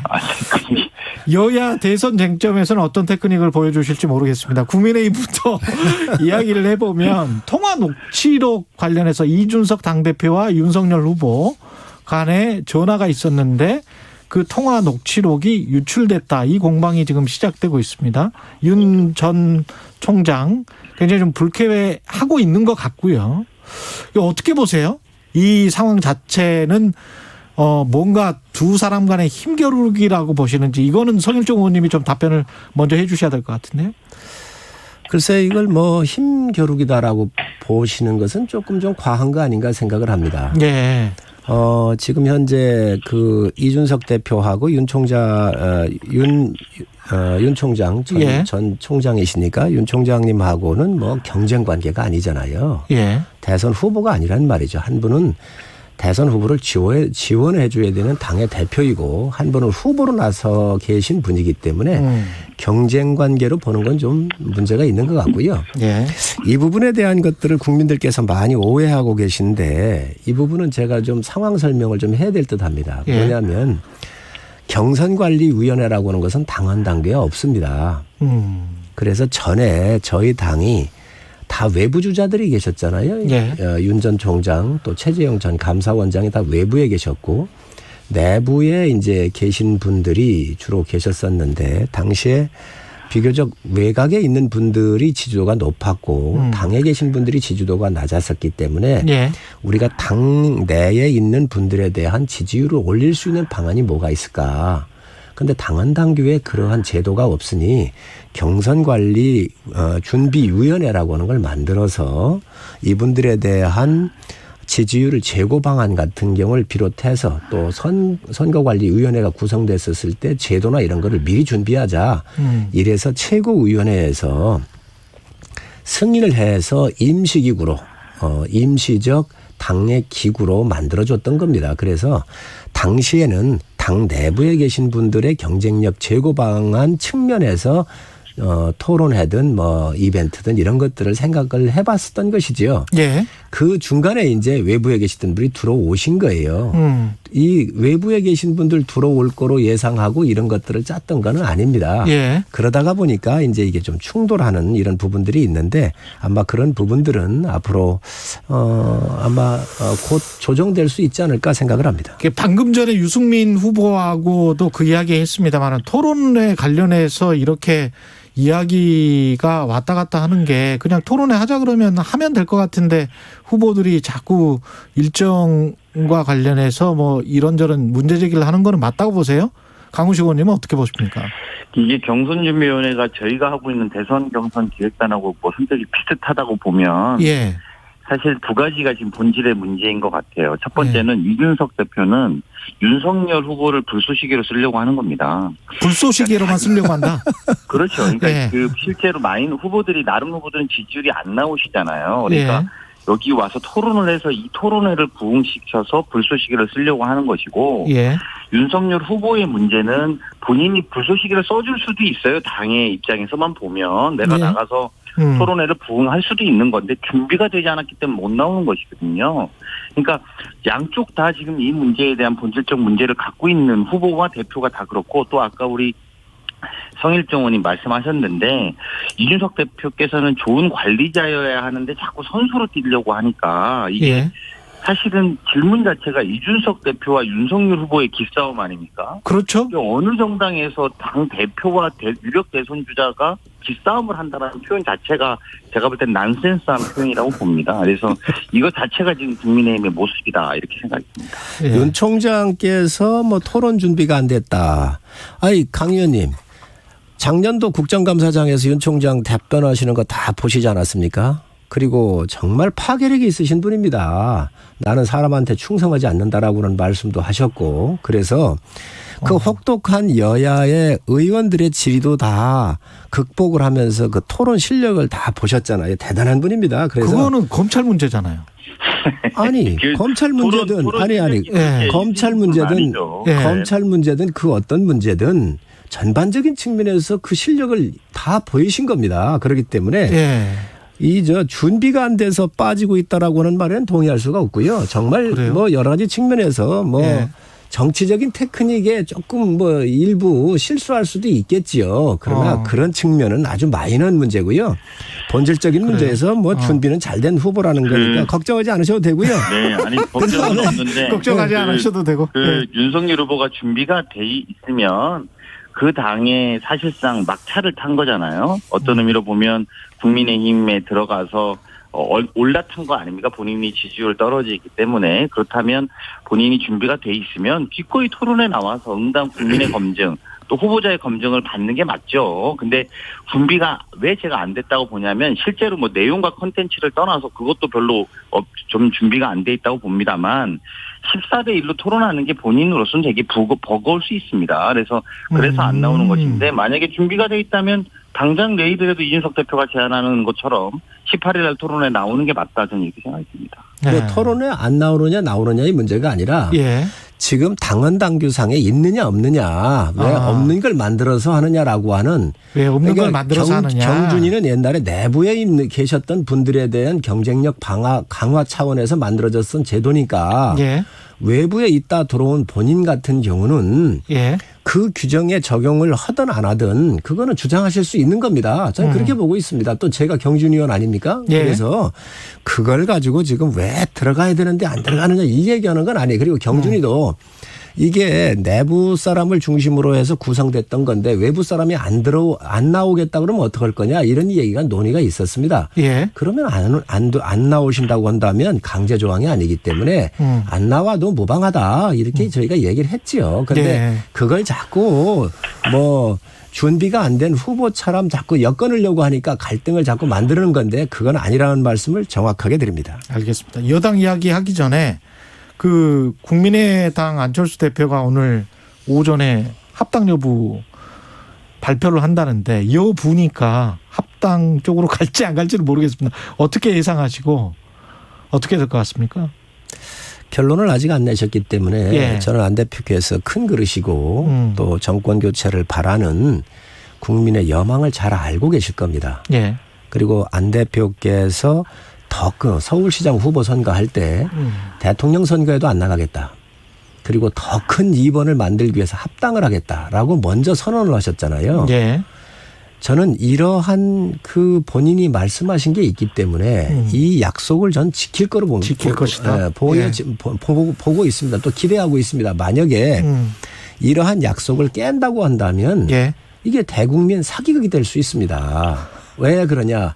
서울시장 나가기 위해서 트릭을 썼구나. 그리고 또 이번에 깨는 것은 당헌 당규를 바꿔야 되는 거 아닙니까? 국민의당이. 이것까지도 바꾸어서 다시 후보자로 나온다고 했었을 때 과연 국민들이 고운 시선으로 볼 수 있을까. 저는 이거에 대한 의문을 가지고 있습니다. 그래서 안철수 대표께서 지금 이 국가가 처한 현실을 잘 알고 계실 거고요. 또 저희 당에 들어오셔서 대권 후보로 나오시면 됩니다. 합당하는 걸 깨고 나갈 건지 들어오셔서 나갈 건지 이런 이야기는 이런 판단은 본인이 하게 될 텐데 저는 들어오셔서 당당하게 나가시는 게 좋겠다는 말씀드립니다. 강훈식 의원님은 어떤 결정을 할 것 같으세요? 안철수 대표가? 제가 예전에 우리가 이 토론도 여러 번 했었는데 그 4.7 재보선 이후에 저는 들어가지 않을 거라고. 그때 계속 말씀하셨죠. 강 의원님은 안 들어오셨으면 하시지요? 아니요. 저는 솔직히 말씀드리면 들어가든 안 들어가든 별 상관이 없다고 보는 사람이에요. 밖에서 보고 있으니까. 근데 우리 성 의원님께서 막 저주하는 메시지를 많이 하시는 거 보니까 안 들어가실 것 같아요. 이렇게 안 들어오면 약속을 어기는 거다. 대국민 사기극이다. 이렇게 하시는 거 보니까 이게 안 들어가나 보다. 말씀을 들어보니. 그러니까 꼭 들어오라는 말씀으로 하시는 것 같은데요. 사실은 뭐 들어가든 안 들어가든 저는 뭐 그 문제가 본질은 아니라고 보고요.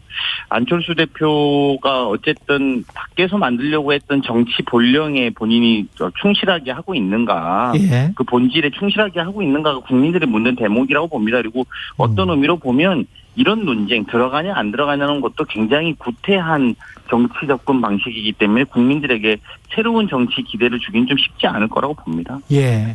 네. 여당 이야기 해야 되는데 여당 이야기는 이재명 후보 뉴스가 많이 나왔습니다. 경기도민 모두에게 재난지원금을 주기로 했고요. 이것과 관련해서 이제 이낙연, 정세균 후보들이 반발을 하고 있고 뭐 그렇습니다. 그다음에 이제 황교익 음식 칼럼니스트 경기관광공사 사장 내정에 관해서도 비판의 목소리가 나오고 있고 이 두 사안들 어떻게 생각하시는지 성일조 의원님 먼저 말씀하시겠습니까? 이재명 지사는 뭐 지금 부동의 1위 자리를 고수하고 있지 않습니까? 그런데 매를 사서 맞는 것 같아요. 매를 사서 맞는다? 네. 아니 재난지원금 얘기를 하셨는데 예. 이거 국회에서 여야가 합의를 했고요. 예. 또 정부 청와대가 다 동의를 해서 예. 이렇게 결정이 된 겁니다. 예. 지방자치라고 하는 그 본질에 부합하기 위해서 본인은 지급하겠다 그랬잖아요. 과연 국민적 동의를 받은 사항을 국회에서 함께 논의해서 합의한 사항을 지방정부 자치단체장이 이것을 뒤집는 게 과연 지방자치단체 정신에 맞는 겁니까? 그러면 다른 데하고 형평은 맞나요? 경기도보다 못한 그런 지방자치단체장은 또 어떻게 하라는 거지? 저는 이 국민의 뜻하고 완전히 반대되는 이 아주 그런 행위라고 보고요. 만약에 대통령이 되셨었을 때 이런 의사결정을 한다고 하면 어찌 되겠습니까? 그래서 그러면 국민의 의사, 국민들의 의사를 합의해서 만드는 것도 얼마든지 뒤집을 수 있다라고 하는 사인을 주는 거잖아요. 예. 저는 있을 수 없는 일이라고 생각을 합니다. 제가 그 이재명 지사의 개인적으로 지지하거나 뭐 이런 것은 아닙니다만 저 개인적으로는 재난지원금을 100% 줘야 된다라고 하는 입장이었기 때문에 원래 당론은 민주당 당론은 그거 그렇습니다. 였죠. 그런 부분으로 저희가 이제 좀 말씀을 드리면 방금 앵커께서도 말씀하신 것처럼 민주당 당론이 그랬습니다만 국회 협의 과정에 100% 지원하지 못한 것. 예. 이것에 대한 아쉬움은 누구나 갖고 있을 거라고 봅니다. 그래서 그러다 보니까 추가로 지원하는 것을 이재명 지사가 결정한 것이고요. 또 예. 실제로 지금까지도 지자체 재량으로서 추가 지원한 사례는 되게 많았습니다. 그리고 대통령께서도 2021년 1월 18일 신년 기자회견에서 정부 재난지원금만으로 충분하지 않은 경우도 있고 지역 차원에서 보완하는 재난지원을 얼마든지 할 수 있다고 생각한다고 의견도 밝히셨습니다. 그리고 금년 초에 정부의 4차 재난지원금을 할 때도 서울시의 소상공인 재난지원금 형태로 추가 지원한 상태도 많고요. 그래서 다만 이제 지금 경선 중인데 왜 이제 이재명 후보가 이렇게 하느냐라고 문제 제기하는 것은 또 일리가 있을 수 있습니다만 그럼에도 불구하고 현직 기사이기 때문에 그것은 저는 충분히 가능한 문제가 아니었나라고 보고요. 뭐 오히려 우리 성 의원님 말씀하신 것처럼 대통령께서 결정했는데 어떻게 그 지자체장이 다른 것을 할 수 있느냐 이런 취지로 말씀하셨는데 그런 말을 좀 유념해서 서울시장님도 대통령의 말씀을 좀 잘 들어서 앞으로 집행해 주실 거라고 저는 생각이 듭니다. 네. 대통령께서 결정하신 게 아니고요. 여야가 합의를 한 것이죠. 국민적인, 그렇죠. 국민적인 그런 합의 과정을 잘 따르는 지자체도 있겠습니다만 전 지자체의 본질 자체가 그 지역의 상황에 맞는 지자체장의 판단에 맞는 결정들을 존중해 주는 게 맞지요. 그래서 서울시장도 그런 판단의 존중과 권한을 갖고 있는 것이고 경기지사도 그런 판단과 권한이 있을 거라고 보기 때문에 이번 결정에 대해서 저희가 크게 뭐 이렇게 토론할 문제는 또 아니지 않을까 싶습니다. 재난지원금 문제는 지역적 문제이기 전에 전 국민과 관련된 문제예요. 그렇지 않습니까? 지금 이 바이러스가 경기도는 좀 적고 서울은 많고 충남은 또 뭐 아예 없습니까? 그거 아닙니다. 전국적인 현상을 겪고 있는 거기 때문에 이럴 때는 중앙정부의 뜻, 국민의 동의가 필요한 겁니다. 그런데 지금 대선 후보거든요. 대선 후보가 나와가지고 자기가 지금 현재 이것을 주는 걸 결정했단 말이죠. 이거 완전히 치사치 않습니다. 예. 누가 봐도. 아니 이걸 어떻게 볼 겁니까 또. 이게 과연 국민적 동의를 받고 예. 중앙정부도 다 동의한 게 이게 공정과 상식에 맞는 이야기입니까? 예. 저는 이 지사께서 지금 대선 후보가 아니었으면 이런 결정을 안 했을 거예요.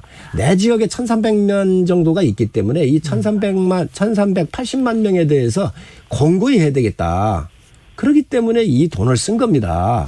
저는 아주 나쁜 행태라고 보고요. 예. 아까 제가도 말씀을 드렸는데 이러니까 이런 결정을 하니까 정세균 후보, 또 이낙연 후보 모든 후보들이 지금 현재 이재명 지사를 지금 이제 공격을 하고 있는데 예. 이거야말로 저는 공정하지 않다. 상식에 기반을 두고 있지 않다. 예. 아니 우리 당 경선에 우리 성일종 의원이 상식에 기반하지 않고 너무 힘을 주셔가지고 제가 약간 당황스럽긴 합니다만 예. 일단은 이재명 지사가 먼저 제안한 사안은 아니고요. 예. 경기도 내에 있는 기초단체장 중에 몇 분이 먼저 제안을 한 것이고 그렇게 제안된 것에 대한 이재명 지사의 판단도 그 다음에 이재명 지사가 판단한 것은 사실입니다. 그리고 재난지원금 100%에 대해서는 여러 가지 논쟁이 아직까지도 있고 저 개인적으로도 재난지원금을 100% 주는 것이 맞다라고 판단합니다. 그것은 무엇보다도 소비승수 효과 때문에 그렇다라고 봅니다. 그래서 그거에 대한 판단은 정책적 판단이기 때문에 다를 수 있는 거고 네. 이재명 지사는 그런 면에서는 100% 지급하는 기초단체에서도 그런 요청이 있었고 그리고 경기도에 여력이 있다면 그 여력이 있는 것으로 그런 판단을 할 수 있다고 봅니다. 말씀대로 지역에 따라서 코로나 상황이 다른 것은 아닙니다. 어느 지역이나 모두 엄중하다고 봅니다. 하지만 재난지원금을 100% 안 주는 것이 무조건 옳은 것이고 100% 주는 것은 무조건 잘못됐다는 식의 이분법적 논리로는 설명이 되지 않는 것이라고 보고요. 예. 오히려 그런 과정에서 이재명 지사는 본인의 정책적인 칼날을 분명하게 하는 것을 본인 결정했다라고 저는 볼 수 있다고 봅니다. 지금 한 2분 남았는데 황교익 그 칼럼니스트 제가 질문 드렸었잖아요. 그 부분에 관해서도 좀 코멘트를 해 주십시오, 두 분. 이 부분도 그렇습니다. 저는 이재명 지사가 만약에 여권의 대권 후보가 되면 11월 정도에는 아마 10월이나 11월 정도에는 지사직을 사퇴하실 거라고요. 그래야 되겠죠. 그렇잖아요. 예. 자, 그렇다고 한다면 대통령 선거가 들어가면 중앙정부도 장차관 임명 1급 임명들 안 합니다. 기관장들 안 합니다. 그게 상식입니다. 예. 왜? 후임자한테 함께 일할 수 있도록 길을 열어주는 것이지요. 예. 그런데 그것도 상관없이 말이죠. 내 편이고 나의 의견에 동조하고 나를 도와줬기 때문에 비전문가를 여기에 임명한 거예요. 있을 수 없는 이야기입니다. 심지어 이분이 말이죠. 조국 사태 때는 뭐라고 그랬냐면 저는 예수를 떠올렸다 그랬어요. 조국 씨를 보고 그러면서 지금 조국 씨가 예수의 길을 걷고 있다. 예수와 함께 걷고 계시다. 이런 얘기를 하면서 모든 검찰 개혁을 하는데 이 개혁이라고는 십자가를 지고 있다가 보니까 이 골고다에 섰다 이런 이야기거든요. 이건 예수에 대한 모독이고 또 크리스찬에 대한 모독입니다. 이러한 편향된 인사를 지금 대권 나와 있는 분이 또 나를 도와줬다 그래서 임명했다고 하는 것은 다음에 이재명 지사가 대통령이 됐었을 때 어떤 인사를 보여줄 것인가 이거를 보여주는 거예요. 저는 있을 수 없는 일들을 지금 하고 있다고 생각을 합니다. 예. 시간 2분밖에 없다는데 다 하셔갖고 제가 할 말이 별로 없는데 지금 1분 남았습니다. 간단하게 말씀드릴게요. 예. 이명박 정부 때 행정 경험이 없는 이런 사례들이 몇 개 있었죠. 유인천 전 문화부 장관에 임명됐고 우리 독일 귀하인 이참 씨가 한국관광공사 사장에 임명됐었습니다. 네. 그때도 이런 논란이 있었는데 저는 문화예술 관광 분야의 전문성이 학문적 연구라든지 행정 경험만으로 설명할 수 없기 때문에 이 인사 자체에 대해서 옳고 그름을 저희가 쉽게 말할 수는 없을 거다. 그렇다면 과거 정부에 아까 말씀드리신 이참 씨라든지 유인천 장관에 대한 설명도 다시 하셔야 될 거라고 보고요. 네. 다만 이것이 이제 말씀하신 것처럼 이제 임기가 얼마 남지 않았느냐 이런 것들도 저는 사실 크게 본질과는 다르다고 봅니다. 실제로 그렇다면 지금부터 6개월 이상의 기간, 내년 6월 달까지가 임기인데, 내년 6월 달에 이제 새로운 도지사가 오는 기간인데, 그러면 1년 이상의 기간을 공속으로 놓아두는 것이 경기도민을 위해서 옳은 판단인지 한번 생각해 보셔야 되고요. 예. 그리고 두 번째는 황교익 사장이 된다면 그분이 또 판단해서 그 자리에 계속 있을 건지 말 건지도 판단할 수 있는 문제이기 때문에 그것을 마치 지금 임명시키는 것은 부적절하다고 하는 것은 전 동의하기가 좀 어렵다 이렇게 말씀드릴 수 있을 것 같습니다. 여기까지 하겠습니다. 말씀 감사하고요. 지금까지 최고의 정치 국민의힘 송일정 의원, 더불어민주당 강훈식 의원이었습니다. 고맙습니다. 네, 감사합니다. KBS 1라디오 최경영의 최강시사 2부는 여기까지입니다. 일부 지역국에서는 해당 지역 방송 보내드리겠습니다.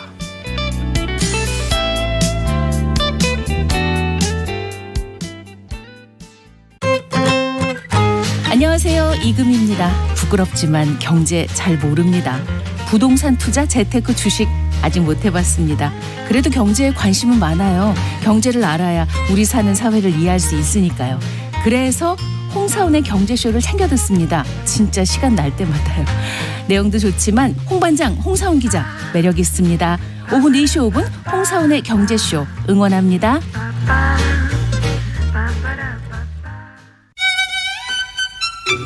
깬다. 확 깬다. 주진우 라이브는 시사 프로그램의 한계를 확 깬다. 깨는 시사, 깨어있는 시사. 매일 오후 5시 5분 KBS 1라디오 주진우 라이브. 지금 시각은 8시 30분입니다. KBS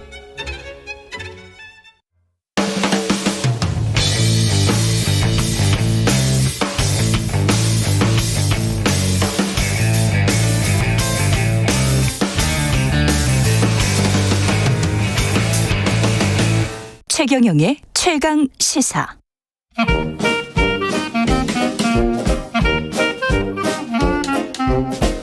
네, 최경영의 최강 시사 경제합시다. 월요일은 명쾌한 경제 이야기 해보고 있습니다. 박정호 명지대학교 특임 교수 나와 계십니다. 안녕하십니까? 예, 안녕하세요. 어제가 광복절이었습니다. 우리 경제 항상 이야기할 때 일본이랑 많이 비교를 그렇죠. 하잖아요. 네. 예, 지난 30년 동안에 우리나라와 일본의 경제력 격차는 엄청 많이 줄었죠? 아, 그럼요. 예. 사실 정말 우리가 스스로 자랑스러워해도 될 만큼 예. 큰 격차가 줄어들었습니다. 예. 저희 최강시사에서 한 2, 3주 전에 저희 올림픽 가지고 얘기 한번 한 적이 올림픽 가지고 있었잖아요. 이야기했죠. 예. 근데 그 올림픽 가지고 얘기를 했으니까 그거 먼저 서두를 한번 잡아보면 예. 예전에 우리 88 서울올림픽 때 예. 그때 우리 서울올림픽 유치하려고 했었을 때 또 유치 경쟁국 중에 하나가 일본 나고야가 그때 또 유치하고 싶다고 했었습니다. 예. 근데 그때 일본 나고야 기억난다. 맞다. 그죠. 예. 항상 우리는 일본하고 붙어요. 예. 근데 그때 나고야 그 시도에 많은 관계자들이 IOC 위원들에게 설득했던 내용이 뭐였냐면 예. 가난한 나라는 올림픽 못 한다. 왜냐하면요. 이 올림픽 유치를 80년대 초반인가 했었잖아요. 그렇죠. 맞습니다. 바덴바덴에서. 맞습니다. 예. 그때 88 그러니까 유치전 할 때 말고요. 예. 88년도를 기준으로만 하면 예. 1인당 국민 소득이 우리가 일본의 10분의 1 수준이었어요. 10분의 1이었군요. 예. 그리고 88 올림픽 때만 하더라도 그 전에 올림픽을 개최한 국가들과 비교했었을 때 가장 국민 소득이 낮은 국가가 올림픽을 개최한 건 맞아요. 아, 그렇구나. 예. 그래서 아니 예. 우리보다 경제력이 10분의 1밖에 안 되는 나라에서 어떻게 예. 올림픽을 하냐. 이거 올림픽 망친다. 한국 하면 안 된다. 이렇게 주장을 했던 적이 불과 88년도니까 얼마라고 해야 되나요? 한 30년 전이라고 해야겠네요. 그렇죠. 예. 예. 그렇게 됐는데 그럼 최근은 어떻게 됐느냐. 예. 이게 뭐 많은 분들이 이제 통계를 오해하실 수 있어서 제가 좀 자세히 찾아왔는데요. 예. 작년 연말 기준으로 1인당 명목 GDP, 1인당 명목 국민소득이라고 하겠습니다. 예. 일본이 4만 146달러고 한국이 3만 1,400달러예요. 그렇죠. 이걸 보면 아직까지 많이 따라오긴 했지만 일본이 높네요. 이렇게 오해하실 수가 있는데 네. 근데 이건 명목이라고 해서 명목이죠. 그냥 숫자로 딱 찍힌 것만을 얘기한 거고요. 예. 어느 나라 국민의 소득이라는 건 사실 그 나라 국민들이 그 소득으로 뭘 구매할 수 있는지 그렇죠. 구매력이 더 중요한 거거든요. 구매력 지수. 맞습니다. 그래서 많은 경제학자들은 구매력 지수라는 걸 바탕으로 그 나라의 국민들의 실질적인 구매력을 가지고 생활 수준. 그렇죠. 1인당 국민소득을 다시 집계합니다.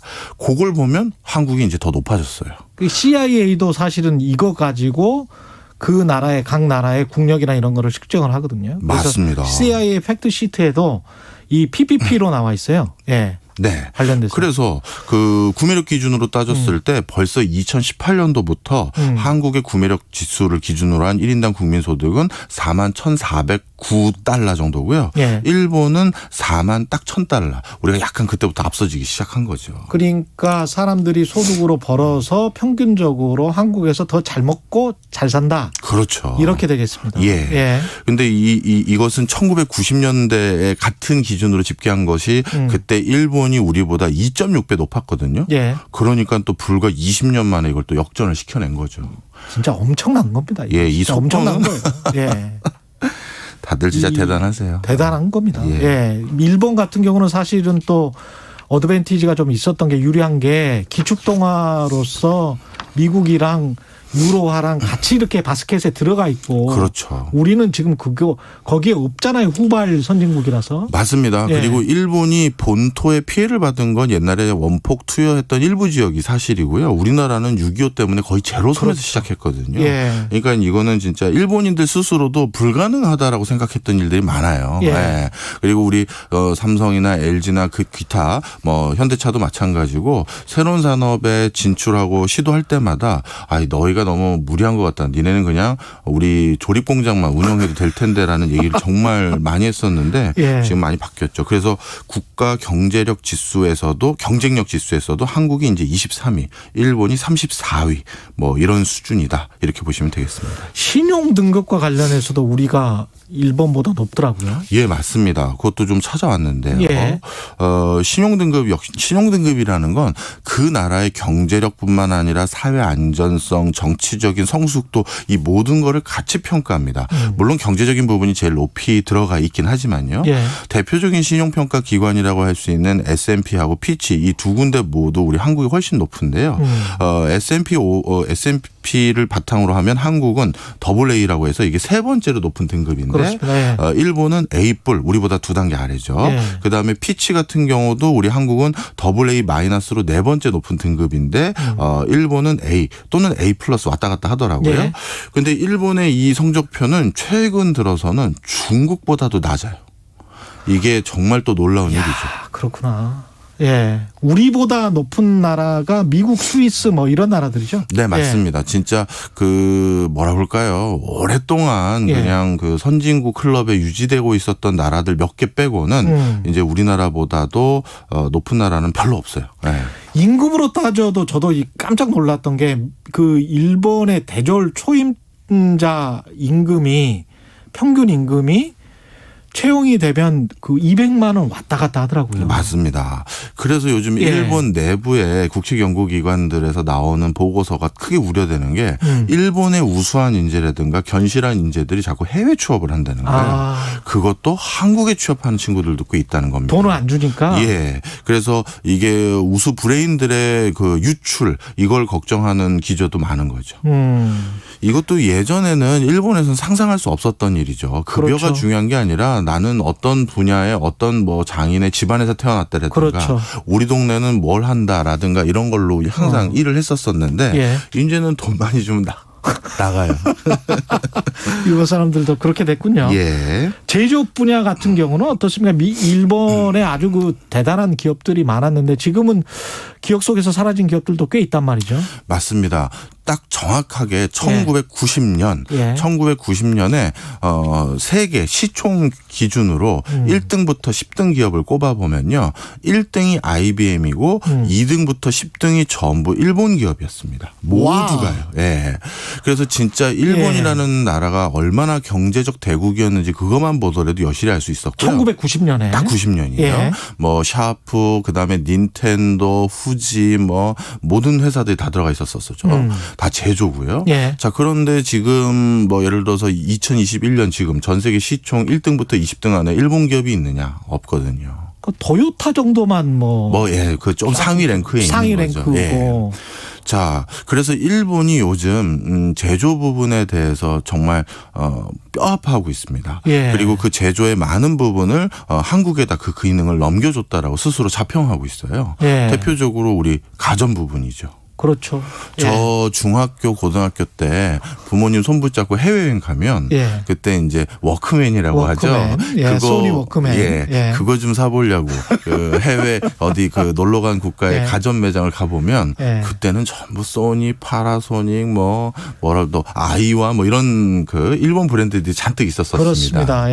그런데 요즘은 해외 어디를 가도 사실 삼성, LG가 있거든요. 그렇죠. 그리고 간간히 이제 중국 브랜드들이 많이 치고 올라오기 시작했어요. 그렇죠. 그래서 이제 일본 브랜드는 솔직히 찾아보기가 진짜 어려워진 상태고요. 이런 것들이 일본의 제조 부분의 위상이 크게 추락했다라는 걸 이제 알 수가 있고요.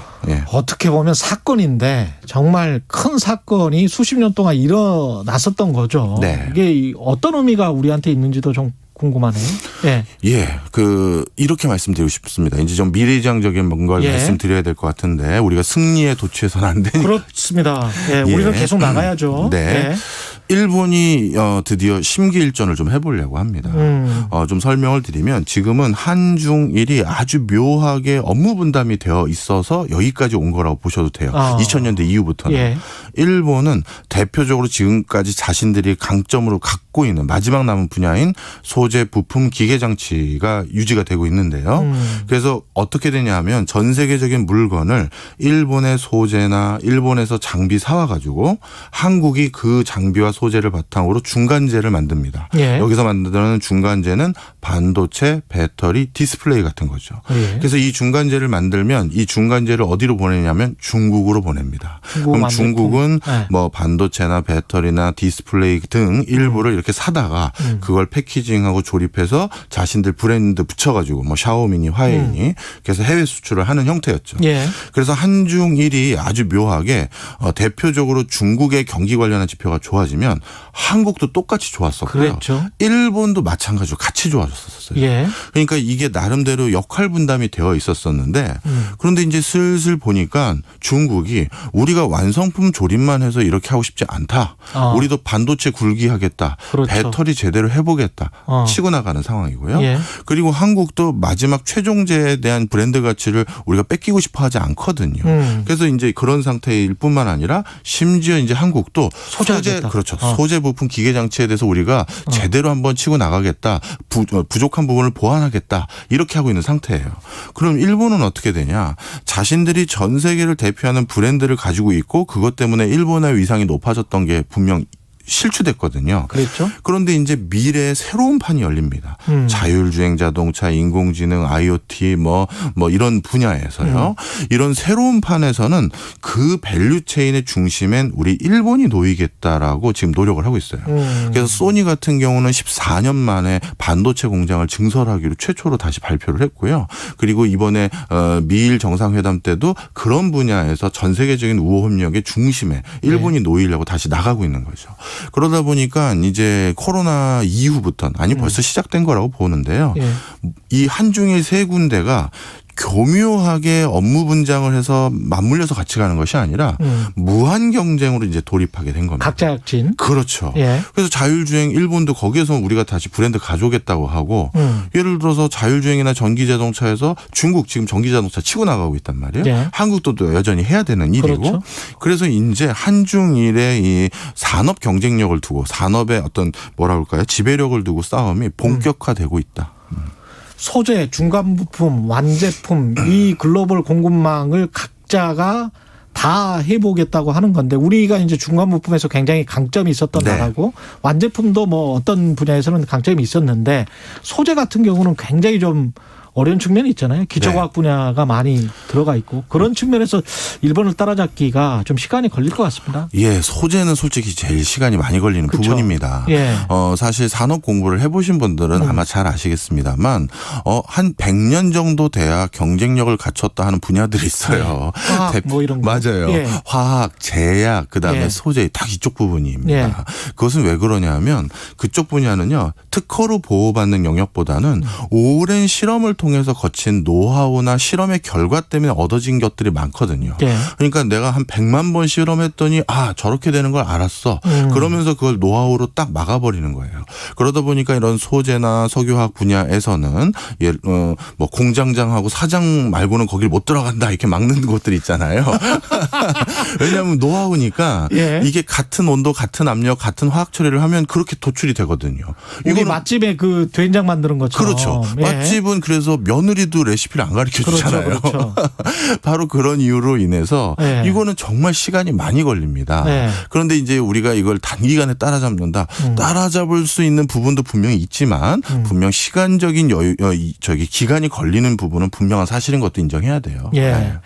우리가 정말 일본처럼 육성해야 되는 분야도 있고 일본을 꼭 안 닮아야 되는 그런 분야도 있는 것 같아요. 네, 예. 사실 정말 중요한 얘기 하셨었는데요. 언제 최강시사에서 따로 한번 소재로 가져올까도 하고 있었었는데 1990년대 중반부터 본격적으로 일본이 이거 이대로 놨더니 계속 저성장이 될 것 같다라고 그렇죠. 하면서 그 활로를 극복하기 위해서 선택한 것이 국가의 역할을 좀 더 높였었는데요. 당연히 국가의 역할이 높아져야 될 부분도 분명히 있습니다. 그건 분명한 사실인데요. 네. 그 과정에서 어떤 부작용을 막아야 되냐 하면 국가가 해야 될 일은 해야겠지만 그렇죠. 2000년대 초반부터 일본 신문사에서 많이 나온 신조어가 있습니다. 예. 관관 로비예요. 과거에는 민이 관을 로비했는데 그렇죠. 그거 우리 사업권 우리 좀 주십시오. 우리가 해보겠습니다. 이랬는데 그랬죠? 관의 기능이 비대해지다 보니까 서로 역할이 중복되는 거예요. 예를 들어서 우리 경제 어려울 때 창업 지원해보자. 창업 지원할 수 있는 역할 그럼 누가 해야 되는데 중기부 저희 가겠습니다. 산자부 저희 가겠습니다. 과기부 저희 가겠습니다 하면서 관이 관을 로비하는. 그 얘기는 이게 진짜 그 국가기관 관의 기능이 너무 비대해졌다라는 걸 반증하거든요. 네, 중요한 말씀 하시네요. 지금. 네. 예. 바로 우리나라도 그런 전철을 밟아가면 안 돼요. 왜냐하면 일단 조직이 새로 생기거나 여러 이유 때문에 필요할 때마다 조직을 생기게 하나씩 만들다 보면 그 조직은 관성이 붙어요. 없어질 수는 안 되잖아요. 관료주의. 그럼 우리는 내년에 무슨 새로운 일 할 건데 내년에 어떻게 새로 TO 더 많이 받을 수 있는 일은 뭔데 이런 고민들을 관에서 많이 하다 보면 역할 중첩이 생길 수밖에 없는 거죠. 알겠습니다. 예, 지금까지 최경련의 최강시사 경제합시다. 박정호 명지대학교 특임 교수였습니다. 고맙습니다. 감사합니다. KBS 라디오 최경련의 최강시사 듣고 계신 지금 시각은 8시 45분입니다. 이 시각 교통 상황입니다. 여전히 도로 상황 좋습니다. 밀리는 곳보다는 돌발 상황이 눈에 띄고 있는데요. 경부고속도로 부산 방향으로 달래내구개 부근과 신달분기점 갓길에 고장난 차가 있고요. 서울 방향으로 청주휴게소 부근 3차로에는 장애물이 있어서 조심하셔야겠습니다. 서해안고속도로 서울 방향으로도 서해대교에 고장난 차가 있고요. 이후 금천에서는 1km 구간 정체고 서울시내 서부간선도로 성산대교 방향으로 양평교에서 성산대교 남단까지 밀리고 있습니다. KBS 교통정보센터에서 이승미였습니다. 여러분은 지금 KBS 1라디오 최경영의 최강시사와 함께하고 계십니다. 네, 대선 예비 후보 등록을 마치고 국민의힘 경선 준비 중인 최재형 전 감사원장. 할아버지가 독립운동가였고 아버지는 해군 대령으로 6.25 전쟁에 참전한 애국자 집안으로 그동안 알려져 있었습니다. 최근 민족문제연구소에서 조부 할아버지가 독립운동가, 독립유공자라는 최재형 전 원장 측의 주장에 대해서 그렇게 보기 어렵다는 입장을 내놨는데요. 민족문제연구소 박수현 사무처장 연결돼 있습니다. 안녕하세요. 예, 안녕하십니까. 예, 박수현 사무처장님인데 이 관련해서 최재형 전 후보가 이거를 어떤 독립유공자 조부가 증조부가 뭐 이거를 먼저 주장을 했었던 거죠. 그렇죠. 예. 어쨌든 대선 후보로 나오면서 인터넷 관련 이런 거 보면은 독립운동가 집안, 독립운동가 후손, 이런 게 많이 나와 있잖아요. 그래서 이걸 언론이 검증을 하면서 들어갔던 거고 최종적으로 민족문제연구소에서 가지고 있는 지금 자료를 가지고 이야기를 하시는 거고 그런 겁니까? 예, 그렇습니다. 예, 그렇게 된 겁니다. 이 상황 자체는 좀 민족문제연구소에서 먼저 제기한 거는 아닌 거죠? 그렇습니다. 예. 언론 검증을 통해서 의뢰를 해왔고, 예. 저희가 거기에 대해서 검증을 해서 근거자를 통해서, 예. 그 입장을 표명한 그런 거죠. 예. 예. 이 조부, 할아버지와 증조부가 독립유공자나 독립운동가 어떻게 보십니까? 그 중저부가 독립유공자라는 얘기는 아니고요. 예. 조부, 최재형 전 원장의 조부, 이른바 최병규라고 하는 인물이 독립운동가다. 할아버지가 예, 그렇게 주장을 하고 있는 거죠. 예. 그래서 이 문제의 핵심은 크게 두 가지입니다.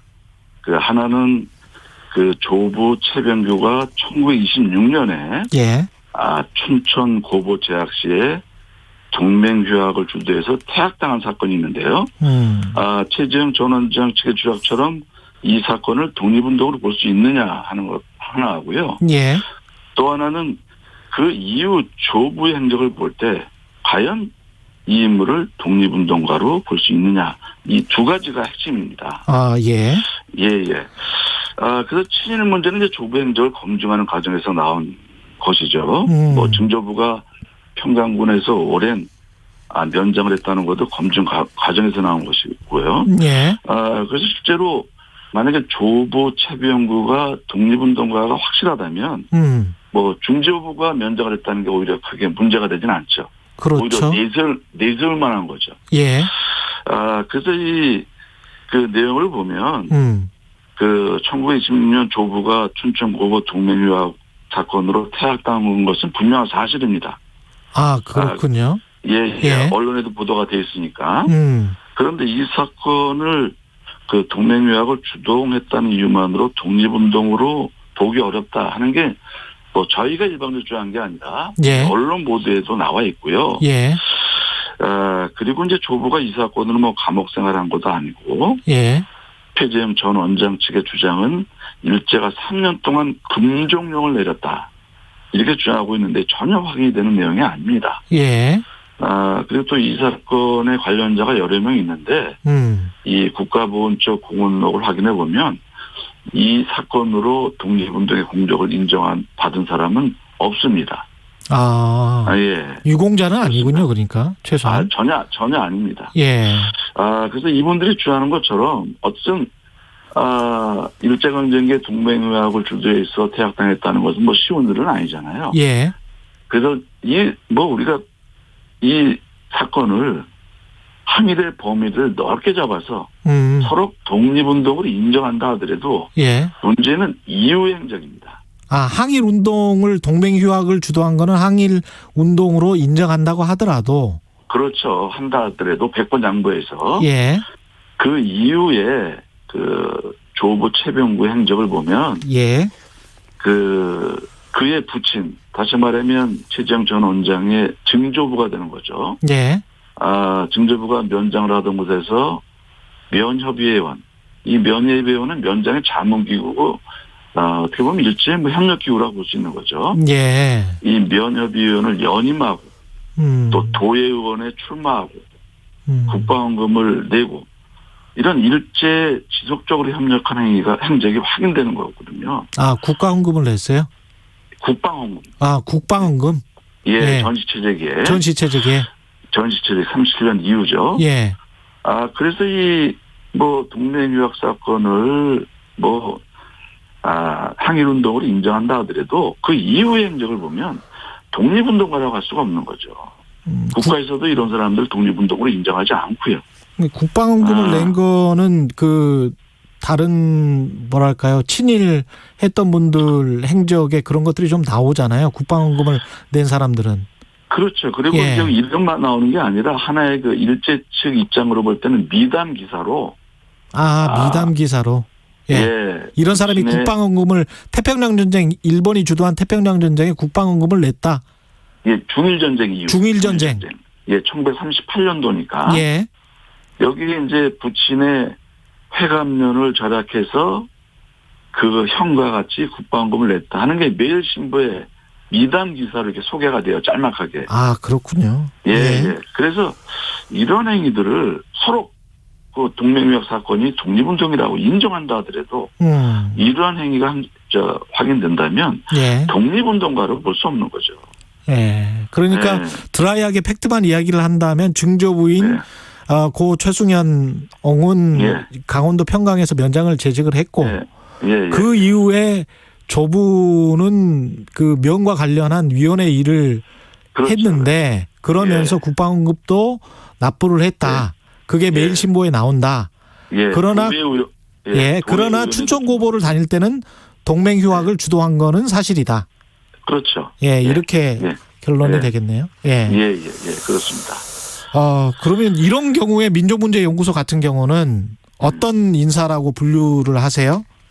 당연히 독립운동가가 아닙니다. 왜냐하면 이분들의 주장대로라면 한때 독립운동을 했다가 친일로 돌아선 사람들 뭐 많습니다. 가령 뭐 28 독립선언을 주도했던 관여했던 이광수, 그다음에 우리가 3.1 독립 초안을 작성했던 최남선, 또 민족 대표한 사람이었던 뭐 박희도, 정춘수 이런 사람들, 이런 사람들을 우리가 독립운동가라고 부르진 않잖아요. 그렇죠.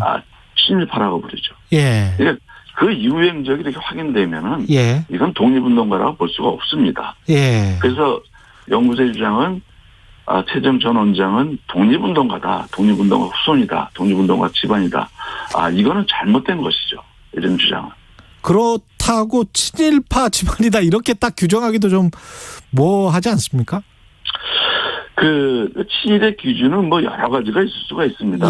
넓게 잡아질 수가 있는데 처음에도 얘기했다시피 이 핵심은 독립운동가 집안이냐, 독립운동가 후손이냐, 독립운동가 아니냐. 그렇죠. 이게 핵심인데 그 면장을 오랫동안 했고 또 조부도 거기에 협력하는 이런 면협위원, 도예위원 출마하고 그다음에 국방급 내고 이것도 친일행위잖아요. 어떻게 볼 때는. 그렇죠. 이런 행위를 했는데도 불구하고 과연 이런 사람들을 우리가 독립운동가로 봐야 되느냐. 그렇지 않다는 얘기죠. 그러니까 친일파로 분류하기도 뭐 하지만 그러나 독립운동가로 부를 수는 없다. 이렇게 지금 말씀하시는 거군요. 그렇죠. 그러니까 이분들의 입장에서는 어떻게 보면 면장 또 면협의 위원, 뭐 국방급 이런 것은 우리가 적극적인 친일파라고 볼 수는 없습니다. 그러나 분명히 일제 협력하고 일제 친일한 것은 분명한 사실이고요. 이분들은 이런 걸 자꾸 부정하고 있어요. 1920년에 동맹유학 사건을 주동했다. 그래서 독립운동가다. 이런 주장을 하는데, 그것은 맞지 않는 얘기고요. 우리 국가에서도 이런 분들은 독립운동가로 인정하지 않습니다. 또 그것이 또 상식에 맞는 얘기고요. 어떻게 보면 이제 지주로서 평범했던 과거의 조선인 뭐 이렇게 생각할 수도 있겠습니다. 평범하진 않죠. 평범하진 않습니까? 그렇죠. 일제 그 면장을 그렇게 오래 했고 또 거기 일제 협력행위, 이렇게 나섰다고 하는 것은 결코 평범한 행위는 아니죠. 평범한 행위는 아니다. 노골적이고 적극적인 친일은 아니라 하더라도 친일은 분명한 거죠. 친일은 분명하다. 알겠습니다. 여기까지 하겠습니다. 고맙습니다. 지금까지 민족문제연구소 박수현 사무처장이었습니다. 고맙습니다. 고맙습니다. 8월 16일 월요일 KBS 1라디오 최경영의 최강시사는 오늘은 여기까지고요. 저는 KBS 최경영 기자였습니다. 내일 아침 7시 20분에 다시 돌아오겠습니다. 고맙습니다.